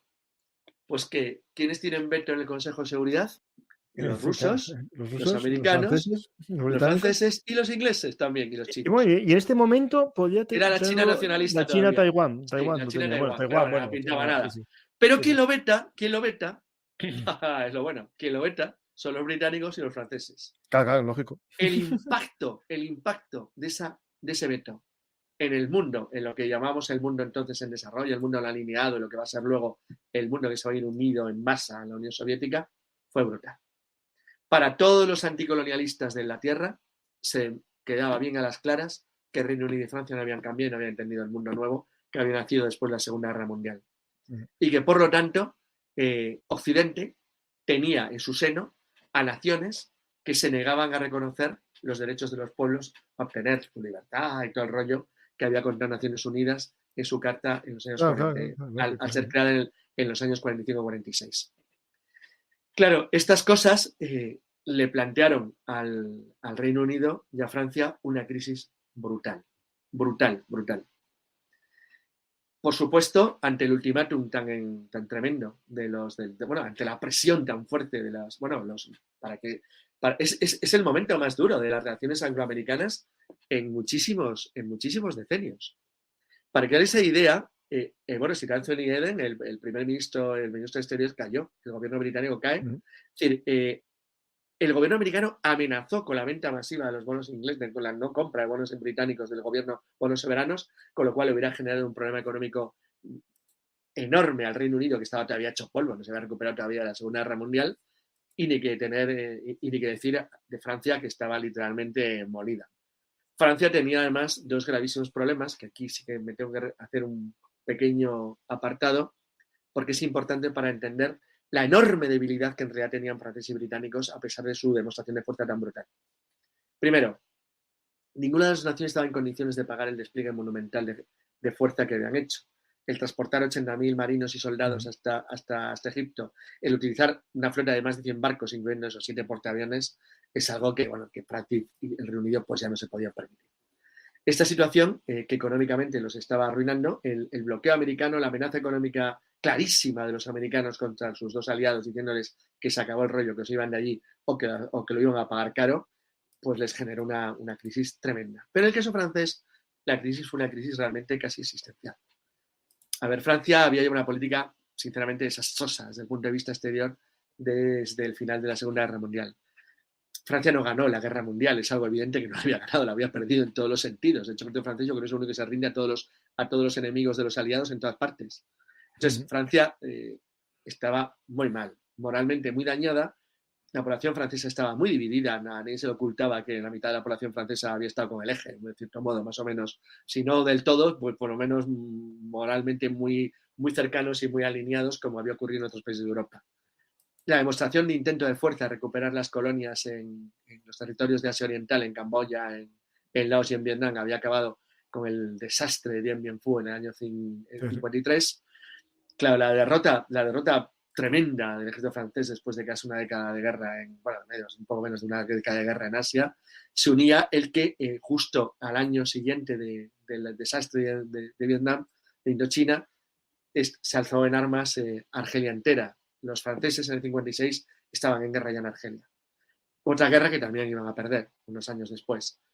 La crisis estructural, mental, ideológica general de la República Francesa era tremenda.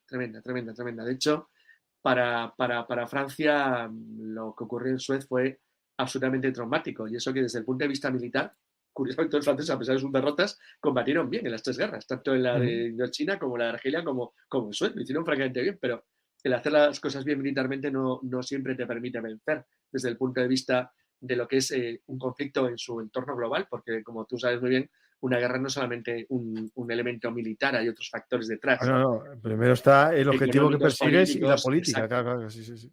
El caso es que a principios del 57, tras la reducción de Naciones Unidas y tras la presión tanto de la Unión Soviética como de Estados Unidos, se consiguió que Israel renunciara a la ocupación del Sinaí, y a principios de 1957, es decir, apenas unos 2 meses después de la ocupación del Sinaí, todas las tropas israelíes se habían retirado a sus fronteras.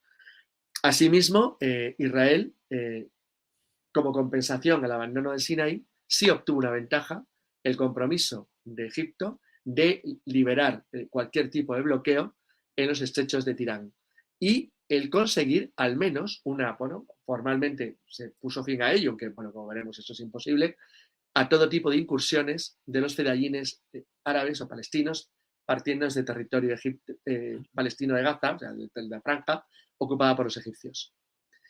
La verdad es que desde el punto de vista militar y político, Israel no salió mal.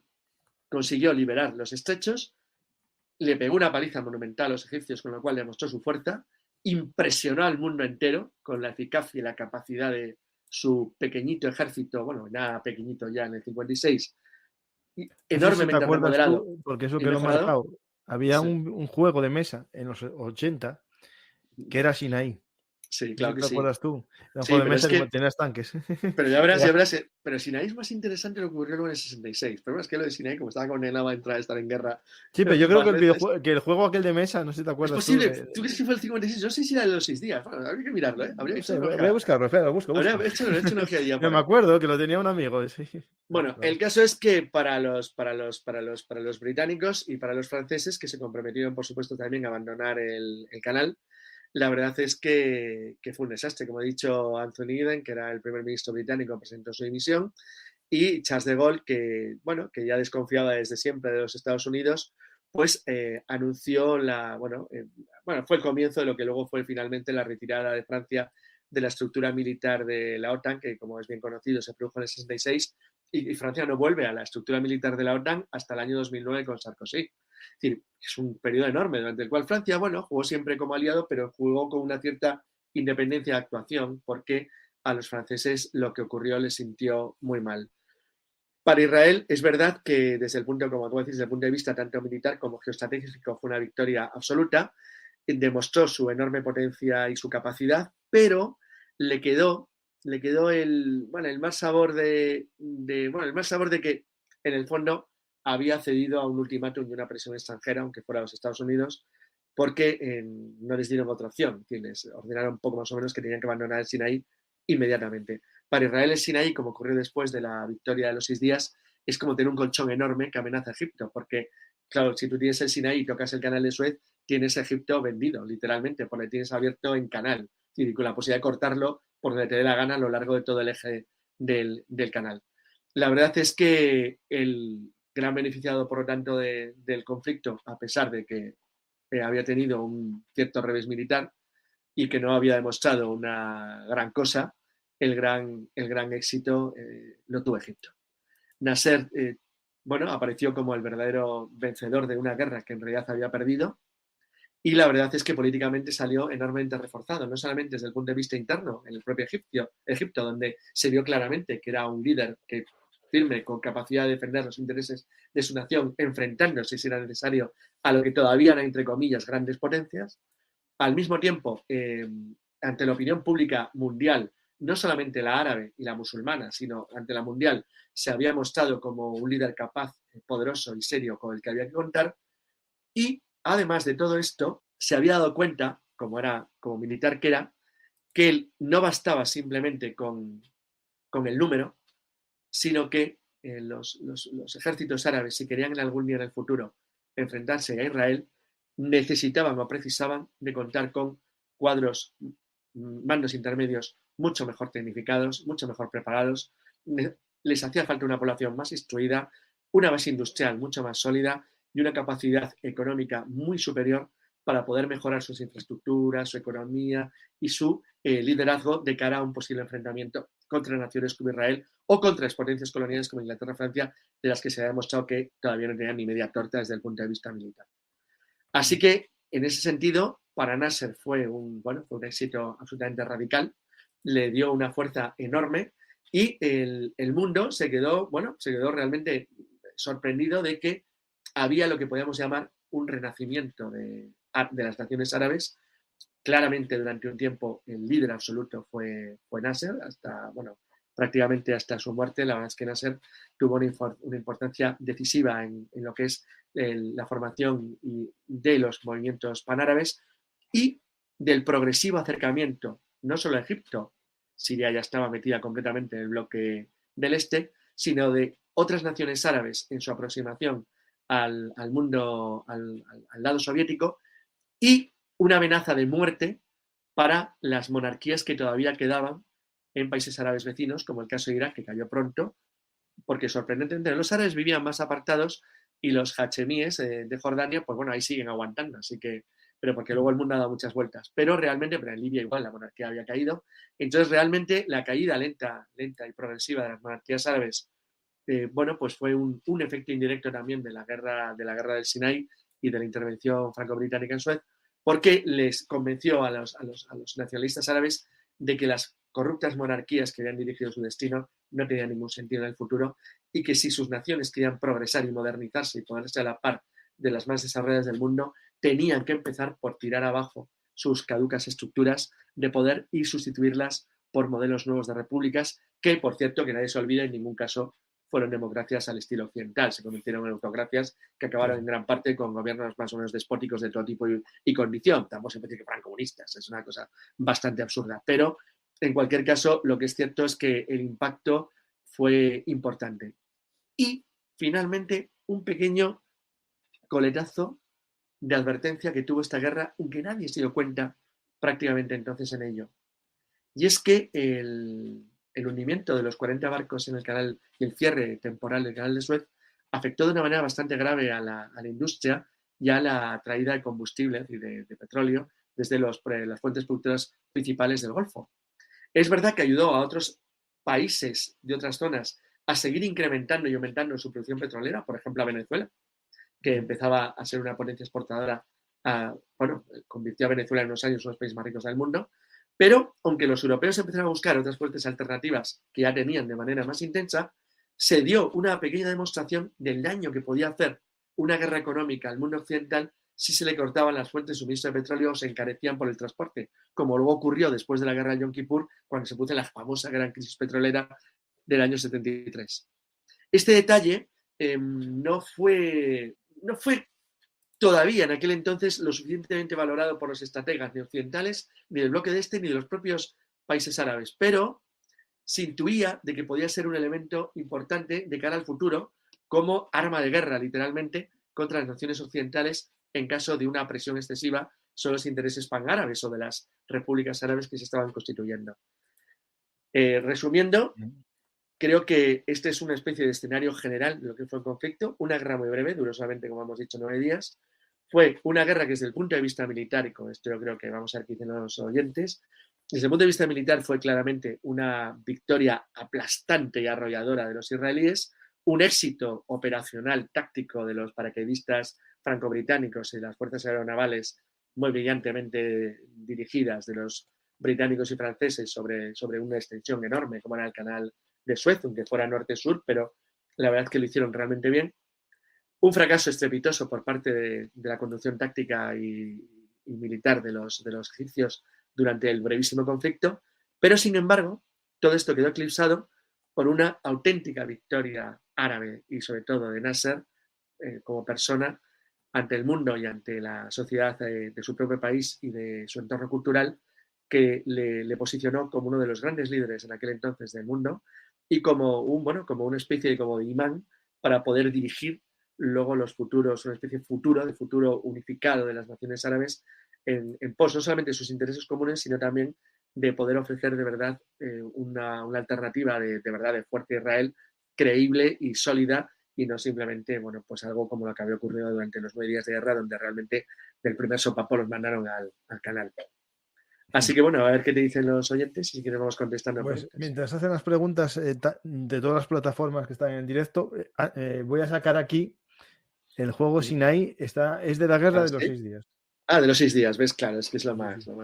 Es que los 6 días era lógico, pero es que los 6 días tuvo una importancia enorme. Los 6 días es la guerra decisiva del conflicto israelí. De todas las que ha habido, es la que decide todo, es la de los 6 días. Yo creo que este fue así uno de los primeros de Cefa. Está bien, está bien. Estamos aquí, bueno, aquí. Es que en los 6 días el conflicto de Siria fue mucho más intenso por razones obvias y porque los egipcios estaban un poco mejor preparados, estaban bastante mejor preparados, a pesar de que cobraron en 6 días exactamente igual.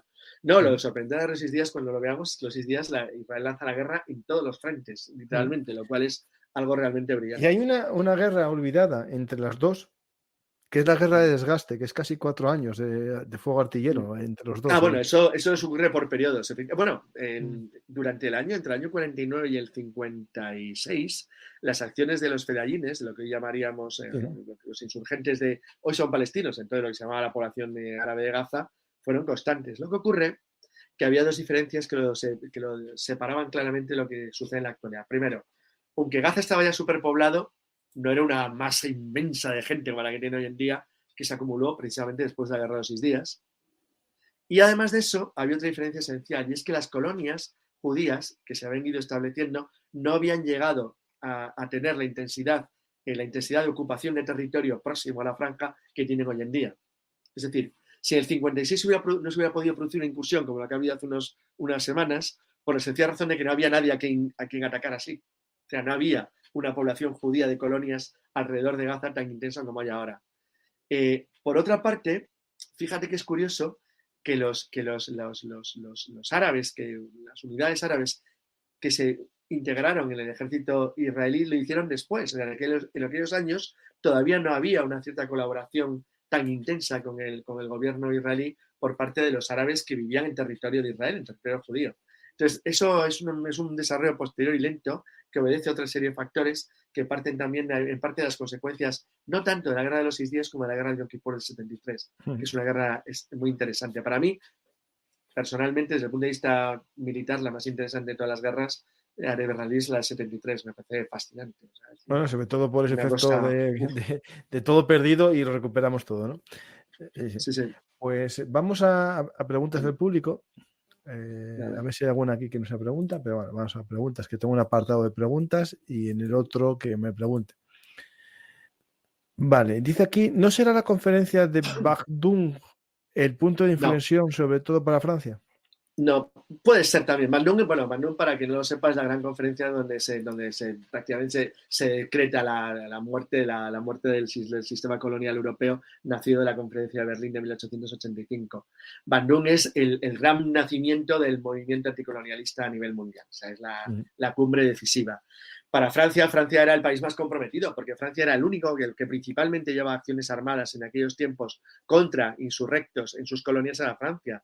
Hay que tener en cuenta que los conflictos, por ejemplo, en el Congo, de Bélgica, son posteriores a la independencia, curiosamente, y nacen de la independencia. En el caso de Portugal, los conflictos comienzan en los años 60, aunque se alargan luego hasta los años 70. En el caso de las naciones con gobiernos racistas y con apartheid del sur de África, Sudáfrica, lo que es Namibia y lo que es Rodesia del sur, Zimbabue, son también posteriores, son también de los años 60, y en el momento en que se produce la conferencia de Bandung, donde se decreta literalmente, es el acuerdo de muerte del colonialismo europeo, Francia era prácticamente la única nación que estaba en un conflicto militar abierto. Es verdad que los británicos tuvieron poco después de Bandung, tienen incidentes graves en Kenia, con el Mau Mau y demás, pero digamos que Bandung lo que se establece es que el colonialismo europeo tiene que acabar, que las naciones europeas tienen que acogerse a las decisiones de la ONU de la autodeterminación de los pueblos de Asia y África, y que por lo tanto el fin de las colonias europeas era su desaparición y su conversión en naciones independientes. Es básicamente lo que se acuerda. Francia es el principal objetivo porque Francia la pillan decadente, jorobada y perdiendo, así de claro. Aunque la llegada de Nasser al poder anticipa la nacionalización del canal, ¿no da la sensación de que la ocupación efectiva en el 56 pilla en fuera de juego al gobierno de Antoni Eden? Sí, completamente. Sí, porque, a ver, lo sorprendente, la sensación, por lo menos la que tengo yo, porque esto es un tema muy discutido, los ingleses no lo dicen tan claro, pero yo creo que sinceramente que no se esperaban que los egipcios, que Nasser llevara adelante su farol. Pensaban que ni se iba a atrever, así de claro. Que le iba a pesar mucho más su condicionante, o sea, el peso de intentar obtener como fuera recursos para llevar adelante su proyecto en Asuán, o sea, la presa gigante, que el atreverse a enfrentarse con británicos y franceses de una manera tan abierta. A ver, realmente, y esto lo digo claramente, la reacción franco-británica es patética. O sea, es patética. O sea, es la demostración de pataleta de, pero bueno, ¿qué pasa? Se me ha revelado el mayordomo, algo así. O sea, la sensación de que, ¿pero qué está haciendo este tío? ¿Cómo es posible que me discuta a mí? O sea, fue ridículo. O sea, realmente decir, ¿pero qué está haciendo este egipcio? Entonces, claro, desde ese punto de vista, claro, las simpatías que coge Nasser en el mundo entero son enormes. Enormes, enormes. Es el tipo que dice finalmente, que decide dar la cara y enfrentarse a los colonialistas. Decir, oye, mira, se acabó. Ya está bien de que hagáis esto. Entonces, llega un momento donde el problema ya no es legal ni jurídico. El problema se plantea ya en un término completamente ideológico o algo más, emotivo. Con lo cual ya da igual quién tenga razón o no. Y eso Nasser lo jugó muy bien. Parece un conflicto eterno y con la polarización actual peor aún. Un saludo para Carlos, un auténtico crack. Pues bueno, muchas gracias y sí, parece un conflicto eterno, pero eso no es porque sí. lo digamos nosotros, lo dice todo el mundo.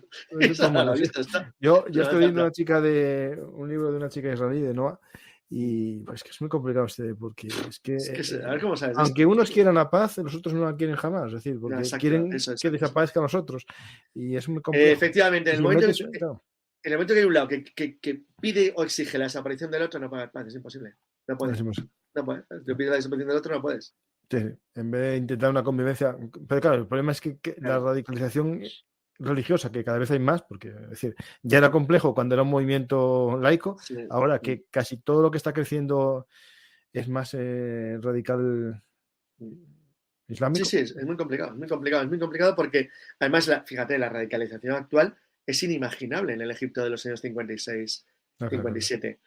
A ver, vuelvo a insistir. Los hermanos musulmanes estaban allí, pero muchos fueron a la cárcel en este momento. Claro, pero es que, a ver, es cómo explicar esto. Es que en el año 56-57, si alguien coge, que lo haga, por favor, que coja fotografías de la Universidad del Cairo o de lo que quiera, el parecido con Europa era enorme comparado con ahora.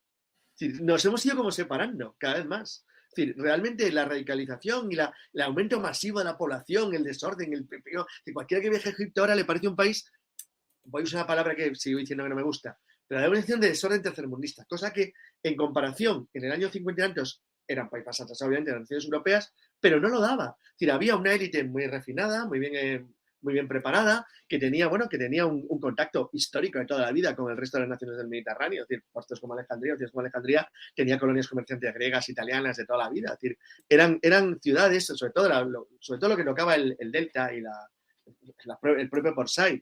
Es decir, eran ciudades que realmente, estaban bien, tenían un nivel de vida aceptable para la época y estaban acostumbradas al contacto internacional, no existía el turismo que hay hoy en día, es verdad, eso también es cierto, pero es verdad que realmente, pues Egipto podría haber ido por un camino totalmente diferente. Y de hecho, el panarabismo mezclado con socialismo que idea Nasser y que luego siguen otros líderes musulmanes, árabes, durante los años 60-70, pues les llevaba por una vía de modernidad en el sentido occidental de la palabra, aunque fuera bajo el entorno, en cierto modo, del patronazgo de los soviéticos, que los alejaba muchísimo del radicalismo islámico en el que han caído después, pues quizás por vida de la rabia, la frustración y la derrota, así de claro. Sí, la derrota les dijo, esto no es la vía, la vía es lo nuestro. Eso te acaba quemando, es decir, la humillación permanente que han ido sufriendo es lo que les ha llevado a esto. Sí. ¿Moshe Dayan fue un buen militar o se le mitificó mucho? Era muy bueno. Claro, sinceramente, era muy bueno. Era muy bueno. Era un tipo que entendió a la perfección los criterios de la guerra móvil heredados de la Segunda Guerra Mundial. Él vio que podía llevarlos en un entorno que era muy parecido al de las grandes campañas militares abiertas no tiene nada en comparación, no se puede llevar al nivel de las operaciones acorazadas de la Segunda Guerra Mundial, pero se aproximaba bastante, es decir, entendió muy bien el movimiento de la cooperación aeroterrestre, de la rapidez, del golpe decisivo. Es decir, era un gran militar y sobre todo el ejército israelí lo borda en la Guerra de los 6 días, donde realmente, fíjate que esto ocupan el Sinaí en 4 días, pero en el 66 es que lo abordan, literalmente hacen una guerra mecanizada de alta capacidad, de guerra relámpago, de un nivel muy, muy, muy alto. Es verdad que a mí personalmente, y supongo que, no sé, a los que son de mi generación, porque les tuvo que influir de niños, como ocurrió en mi caso, mi generación está todavía, a los que nos gustan estos temas, impactados por cosas como el asalto a Entebbe del 77, en Uganda. Es decir, el ejército israelí alcanzó unos niveles de eficacia y de sofisticación en los años 60-70 espectacular, realmente. Sí.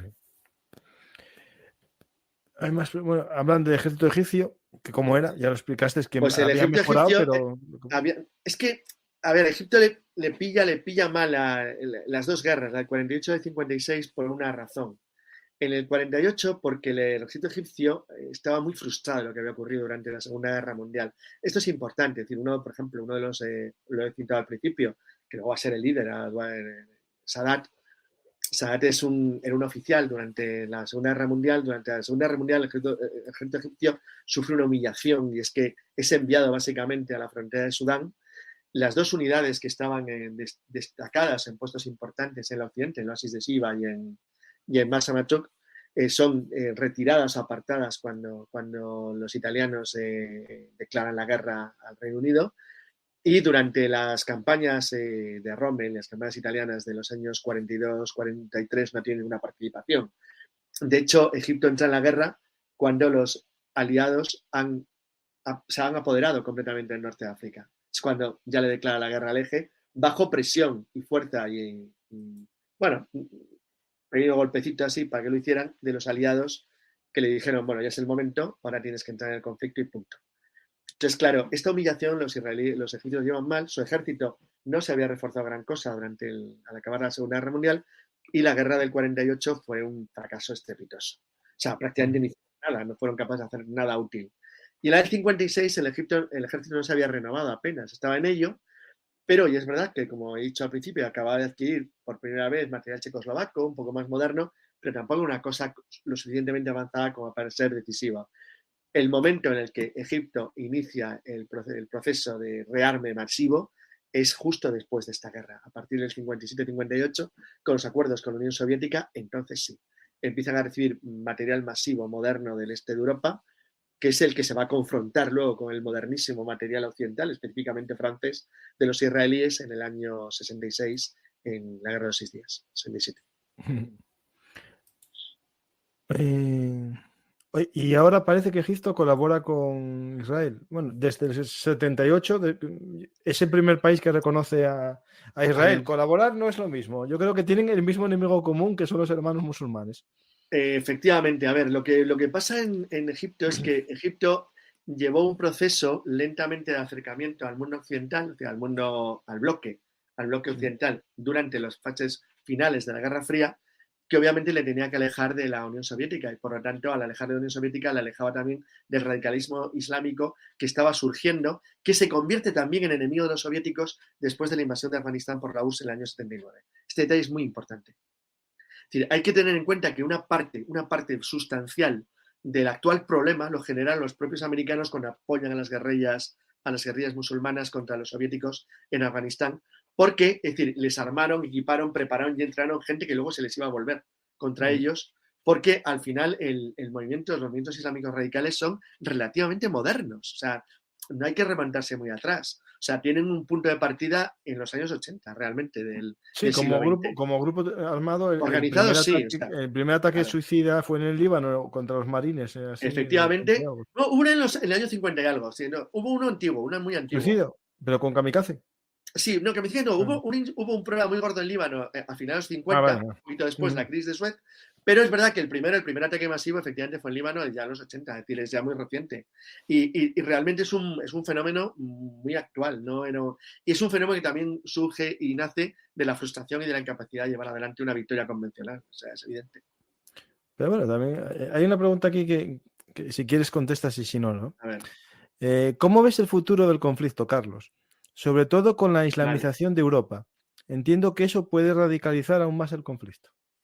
Yo no lo sé, lo de Europa. Que Europa se esté islamizando es evidente. Lo que pasa es que no lo está haciendo a un ritmo tan rápido como la gente se cree. Lo que pasa es que las sociedades islámicas, cuando se te integran dentro, son muy perturbadoras, porque son muy difíciles de integrar. Es muy complicado hacerlo.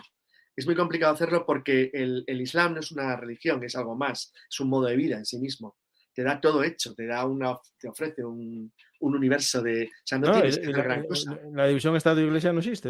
Claro, entonces, exacto, es que toda tu vida está ya arreglada. Entonces, el problema fundamental del Islam es que siempre hay alguien más puro que tú dentro del Islam. sea, hagas lo que hagas, siempre hay alguien que va a decir que lo hace mejor que tú. Entonces, el Islam acaba siempre en una especie de conflicto permanente entre ellos mismos. Es una cosa terrible, o sea, absolutamente terrible. Y además, pueden elegir el país que quiera, el tiempo que quiera o la época que quiera. Les pasa siempre. Les pasa siempre precisamente por ese concepto ocasionalista de su religión que es tan curioso y que le impide, le hace tan difícil la convivencia con entornos diferentes al suyo. No, yo no creo que sea un elemento de conflicto decisivo que tenga que ver con el tema de Israel. O sea, son fenómenos separados. Sí puede tener, Carlos, añado yo una cosa que sí que creo que sí puede tener un efecto perturbador o cambiador de tal, que es en los grupos de presión, ¿no? Bueno, eso sí, o por ejemplo las manifestaciones. Cuando hay un conflicto allí, se traslada a las calles europeas. Eso sí, y algún loco como hoy en Bruselas que se eso, pasó, apuñala, no pasó. tal, o sea, lo que sea. Claro, no, pero los grupos de presión sí que es verdad que, por ejemplo, en España o en Europa o en Estados Unidos, por ejemplo, en el movimiento universitario, ¿no? Esta cultura woke que apoya más a Palestina que a Israel, aunque los judíos en Estados Unidos, muchos de ellos son votantes a lo mejor de la misma ideología que ese movimiento, ¿no? Pero hay mucho apoyo. Leí un hilo magnífico sobre por qué apoyan tanto las universidades a la causa árabe. Es otro fenómeno relativamente reciente también y absolutamente sorprendente. Digno de analizar. No, ese es de psiquiatra, te lo digo. Sí, pero hay millones detrás, ¿eh? Hay pero millones de gente para enteras de psiquiatra, porque no pero hay millones de dólares también. Es uno de los casos más claros de gente que está ayudando a quien te va a matar. O sea, es un caso sorprendente. Pero porque, por cierto, quien no va a cambiar jamás es el Islam. Eso sí que no va a cambiar jamás. Es decir, los otros pueden cambiar, pero el Islam no va a cambiar. Entonces, de hecho, el Islam se seguirá radicalizando progresivamente al ritmo que va, además lo va haciendo año por año, de manera cada día más extensa. Y más, por cierto, es la religión que más avanza en todo el mundo, de una manera clarísima. En África es demoledor el crecimiento que tiene y en Asia igual. Entonces, realmente el Islam tiene conflictos en prácticamente todas sus zonas de límite, completamente. Yo, Carlos, anuncio a todo el mundo que yo soy creyente del libro, por lo tanto que pago mi impuesto, mi DINI, como DINI, pago mi capitalización, pero espero que todos los que son ateos se preocupen, porque es lo peor que se puede ser en la cultura islámica. Yo no, es que no está tolerable directamente. Yo soy creyente del libro, no pasa nada, pago mi impuesto, pero vosotros no. El impuesto te sometes voluntariamente. No me someto, no tengo problema. O sea, pago mi impuesto, como protegido, Islam, no tengo problema ninguno. El Islam, efectivamente, lo acabas de decir claramente, la influencia principal que pone el conflicto israelí es que cada vez que se radicaliza tiene repercusión en Europa, porque como las comunidades musulmanas son cada vez más grandes, pues obviamente rebota. Ese punto yo sí que veo que sea un cambio de opinión, ¿no? Es decir, ¿cómo puede mantener a lo mejor, yo qué sé, el Reino Unido el apoyo a Israel? Cuando tenga ya millones de votantes, que son eso se ve en las manifestaciones tan fuertes que hay en Londres. ¿Cómo se llama ese libro sobre universidades USA y pro Hamas? Yo el libro yo en un libro que estoy leyendo lo cita, pero hoy me informé muy bien en un hilo de Nacho Montes de Oca en Twitter, magnífico, que explica toda la financiación de las universidades, cómo muchas universidades estadounidenses tienen un campus en Arabia Saudí, en Emiratos, en Qatar, y es muy interesante esa vinculación, ¿no? Porque eso tiene que ver con un vídeo que salió por ahí de la rectora de Harvard, diciendo que, bueno, que ya no condena el acoso a los judíos, a los israelíes, porque es que depende del caso y del contexto. O sea, en todos casos es bestial. Bueno, y tampoco otras cosas. ¿Podría hacer un programa sobre Argelia y su independencia? No, perfectamente lo puede hacer Carlos, no tengo dudas ninguna. Pero antes vamos a ver interesante. Es un asunto turbio en la Argelia, joder. Mira, yo tengo un programa, mientras tanto. A Francia casi le supone una guerra civil interna, No, claro. Un golpe de Estado, clarísimo. Joder. Los pies negros no les gustó mucho cómo les trataron. Sí. No, es que bueno, por cierto, una parte no los pies noirs eran españoles de origen. Hay muchos, de Alicante. Hombre, en el Oranesado había un montón, había decenas de miles de españoles. No, el problema de Argelia fue muy jorobado, pero porque el problema argelino es que Francia había una parte enorme de la población francesa que pensaba literalmente que el norte de Argelia, sobre todo principalmente la zona de asentamiento de colonos, que llevan allí más de 150 años, que era Francia. O sea, no, era provincia, sí, para ellos era una provincia. Sí. Literalmente. Entonces, el problema fue, Argelia fue jorobado de verdad. Sí.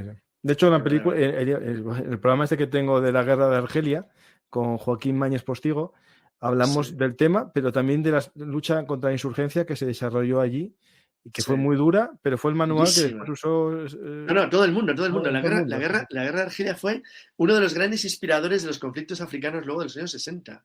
Y de las Bush Wars, que no sé, creo que no has dedicado nunca a nada, que son unas guerras interesantísimas, las que llevan a cabo... de esas muy poco, no tengo las guerras del Matorral, las que llevan a cabo los rhodesianos y en Namibia, los africanos, que son guerras irregulares donde pequeños grupos se enfrentan a una población enorme, donde tú en un territorio además muy grande, y donde tú tienes una ventaja básicamente de carácter tecnológico frente a tu enemigo de una manera muy clara, pero bueno, incluso los propios portugueses aportan un montón de elementos de la doctrina contraguerrillera en Mozambique y en Angola y en Guinea-Bissau durante los años 60-70, luego muy utilizados. Pues eso, curiosos, cuando acabemos esta serie hablamos un día de esa, porque tengo un pequeño programa, muy pequeño, sobre una batalla, pero... Sí. No, y por ejemplo, y hay cosas súper desconocidas. Mira, hace años, cuando Miguel Larry y yo hicimos el libro sobre operaciones de comandos, la Segunda Guerra Mundial, teníamos la idea de hacer uno que continuara sobre las grandes operaciones de comandos de los años 50, 60, 70 y 80, 90, o sea, hasta prácticamente ahora mismo. Y algunas de las poco conocidas, por ejemplo, hay una, que es la operación Mar Verde, que hacen comandos de manera portugueses contra unas bases de la guerrilla, contra el estado de Guinea-Conakry, el estado vecino, es algo absolutamente espectacular. Es decir, unas cosas muy poco conocidas, o algunos de los reyes sudafricanos y rhodesianos de los Selous Scouts en territorio enemigo que realmente son fascinantes, es decir, de modelos auténticos de desarrollo de doctrina contraguerrillera moderna muy, muy interesantes. No, y de hecho, este famoso vehículo antiminas es un desarrollo el Genube, el Kovac, los sudafricanos. Egipto antes de la guerra tenía condiciones para modernizar y agrandar su poder naval y aéreo para disminuir la brecha con el poderío israelí franco-británico. No tuvo tiempo ni lo hizo, no tenía dinero. No, la flota egipcia, lo poco que hay es muy moderno, es realmente una creación muy novedosa. Ahora se ha ido reforzando, claro, pero Egipto es un país enorme en población, con lo cual y tiene recursos. Aún así, en comparación, por ejemplo, con Turquía, que ha renovado sus fuerzas armadas de una manera absolutamente espectacular, se ha convertido en una potencial realmente considerable, Egipto ha mantenido un cierto tono discreto durante las últimas décadas, claramente además, y lo ha hecho de una manera muy inteligente, yo creo. Ha intentado mejorar el país todo lo que ha podido. Yo creo que el gran desafío que tienen los egipcios, como una gran parte de la población de la zona, es que tiene un crecimiento de población literalmente enloquecido, o sea, muy complicado de parar. Es que no paran de aumentar de población, de aumentar. O sea, por ejemplo, a veces cuando dicen, ¿y por qué no se acepta Turquía dentro de la Unión Europea? Pues bueno, es posible que el tema religioso pueda influir, pero yo creo que es secundario frente al tema poblacional. Es que son 80 millones. No, pregunta Alemania. Claro, exacto, es Alemania de golpe. Entonces, es que el problema que tiene y Alemania que ya tiene muchos turcos. Claro, es el problema de la población. Es que son muchísimos. Entonces, los egipcios es que son muchísimos, literalmente. Sí.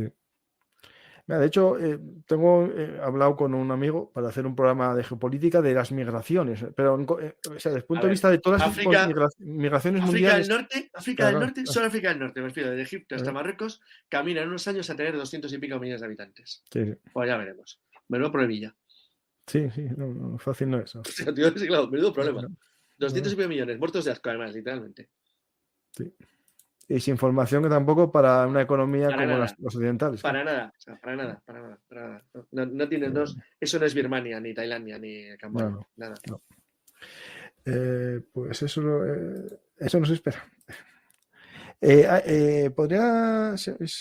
Dice aquí uno que el Islam va a acabar como la escena de la película de la vida de Brian. Debe ser como que se va dividiendo, ¿no? Sí. Pero cuidadín, que puede pasar eso, que se vayan dividiendo o que se vayan uniendo. No se sabe. No lo sé. Es decir, la verdad es que el Islam tiene una tendencia a la disgregación muy notable. O sea, le ha ocurrido siempre.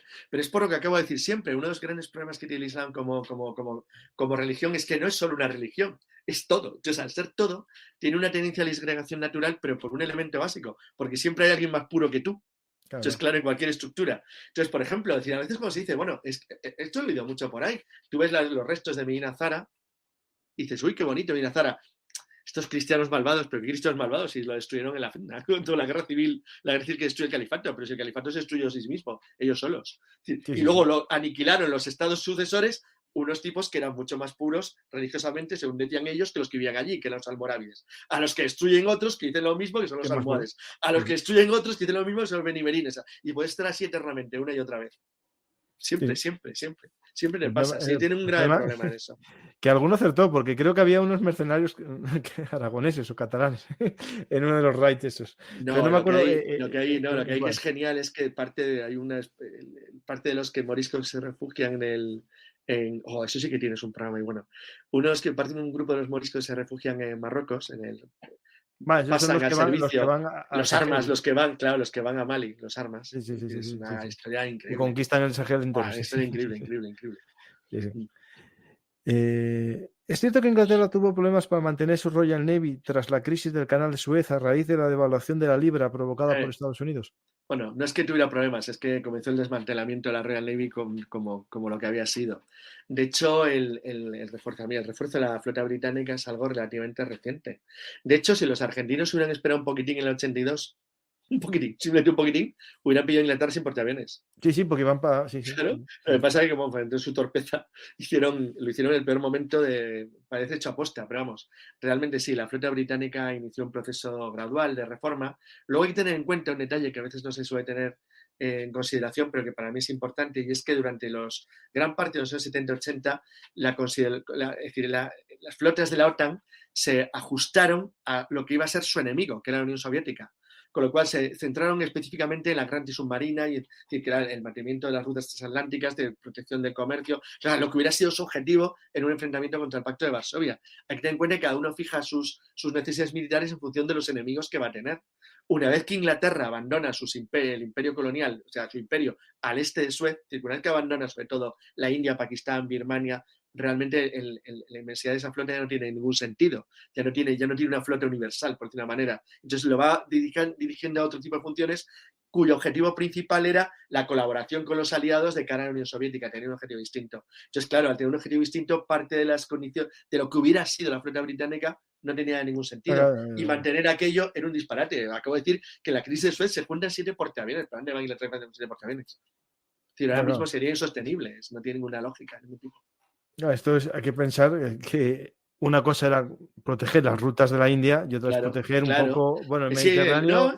Básicamente, pero fíjate, es que el Mediterráneo, una vez que abandonaron Malta, es que ya les bastaba, una vez que abandonaron el primero Egipto, cuando deja la base de Alejandría, si la que van a ser una guerra mundial, ya abandonan todo. Una vez que dejan eso, abandonan Malta, pues han quedado con Gibraltar, porque en Chipre lo que tienen básicamente son bases aéreas. Las bases de Akrotiri y de Kelia son básicamente bases aéreas. Es una especie de cabeza de puente para tener un punto de conexión donde si es necesario en un momento dado, hacer operaciones militares en Oriente Medio. Y por eso no la sueltan. De hecho, han sido utilísimas durante la guerra ahora de Siria o durante la guerra de Irak. Les han resultado fundamentales. Y por cierto, las han reforzado mucho en los últimos años, mucho. Hay aquí una pregunta que voy a ver si la traduzco. ¿Fue la descolonización consecuencia de la democratización de la potencia de fuego de cada infante? Entiendo que lo que quiere decir que como todos los hombres de todos los ejércitos llevan las mismas armas, ¿no? Pero te olvidas que hay países que tienen aviones y otros no. No, en absoluto. No, porque eso hubiera podido ser en la Revolución Francesa, sí. A ver. Sí, que ahí sí, porque iban todos iguales, más o menos. En la Revolución Francesa, la democracia fue el mayor impulso que ha habido en la historia de la humanidad a la guerra, precisamente. Es decir, cuando Francia hace la leva en masa en 1792, cambia la guerra para siempre. A luchar por la nación más que por el acabó, cambió todo. Entonces demostraron que un niño de 17 años fanatizado es más peligroso que un granadero prusiano entrenado durante 30 años. Es decir, metió un factor nuevo, que es la ideología fanática en la guerra. Eso sí que cambia el mundo, literalmente. Pero desde el punto de vista de la guerra moderna, no, la tecnología influye muchísimo. Y la capacidad técnica se está viendo en Ucrania, por ejemplo. De manera clarísima, más. Pues no hay más preguntas ya. Vale. Creo que pues Carlos podemos finalizar. No cuelgues al acabar, que nos tenemos que despedir. Pues muchas gracias. Espero que vuelvas al programa siguiente de la Guerra de los Próximo tenemos la guerra realmente decisiva. Esa es la decisiva. Pues vemos así para a principios de enero y un mesín o pues venga.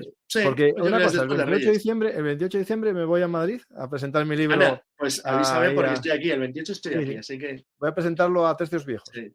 Ana, pues mira, pues te veo el 28 te puedo ver, pero el 28 estoy aquí, porque ahora me voy a la de viaje otra vez, pero el 28 me voy ahora te lo recuerdo antes, unos días antes. Para el viejo camino español, así que... Sí. Pues ahí voy a hablar de un libro de la frontera norte que usa de sácalo, fuentes sácalo ahí, tu sácalo. libro Banderas Lejanas. Que mira, pero voy a hacer una cosa. Y tú tienes la nueva edición. Claro. Que lo tengo apenas aquí, mira, banderas Ahí lejanas. está, ahí Mira está. qué portada más chula de los dragones de cuera ahí. Ahí. Ricardo, Tú tienes ahí está. donde yo me acabo. Yo acabo en el 1700 Exacto, y aquí y ahí empieza. está la portada posterior. Ahí estamos. Muy bien. Pues 2 libros que complementan. El mío es un heredero del Eso tuyo. es. Eso Pues tengo mira, claro. te veré entre tus viejos el 28. Mira, apuntado, voy a apuntar. Genial. Muy bien. Pues muchas gracias, Carlos. A Si ti. quieres decir algo al público como despedida. Pues nada, pues que os espero, os animo a comprar Frontera Norte y Banderas Lejanas, libros muy buenos Eso, justo. sobre el tema de la presencia española en América del Norte, y que tengáis unas felices Navidades, porque como no os voy a volver a ver ya estos días, y que lo paséis muy bien. Así que adiós a todos. Pues me despido de todo el mundo yo también, agradeciéndoos que estéis aquí. Ya sabéis, dar a me gusta, dejar un comentario y compartir este programa para que más gente descubra el conflicto árabe-israelí, lo analice con información y no con sectarismos y dogmatismos de TikTok, como dice alguno, que la culpa de todo es TikTok. No, TikTok está ahí, existe. Yo tengo cuenta en TikTok e intento subir vídeos para generar contenido de cierta calidad en esa red. El problema no está en los medios, sino en el uso. Internet es lo que nos une a todos nosotros. Hay gente que prefiere ver otras cosas. Pues ya está, la culpa nunca es de Internet, es de la persona que selecciona con libertad lo que quiere ver. Pues muchas gracias a todos. Ya sabéis dónde estamos. Seguiremos contando historias durante mucho tiempo, espero. Y mientras tanto, si alguien quiere un ejemplar dedicado de este libro y también de Cayo Mario, nunca nos olvidemos de mi Cayo, en la página web franciscogarciacampa.com pueden pedirlo firmado y os llegará. Y puede que si lo piden los Reyes Magos o Papá Noel también nos llegue. Pero bueno, mejor los Reyes Magos, que son 3, y así pueden traeros Cayo Mario, La Frontera Norte y Banderas Lejanas, uno cada uno. Pues muchas gracias a todos y hasta la próxima Historia Hablada.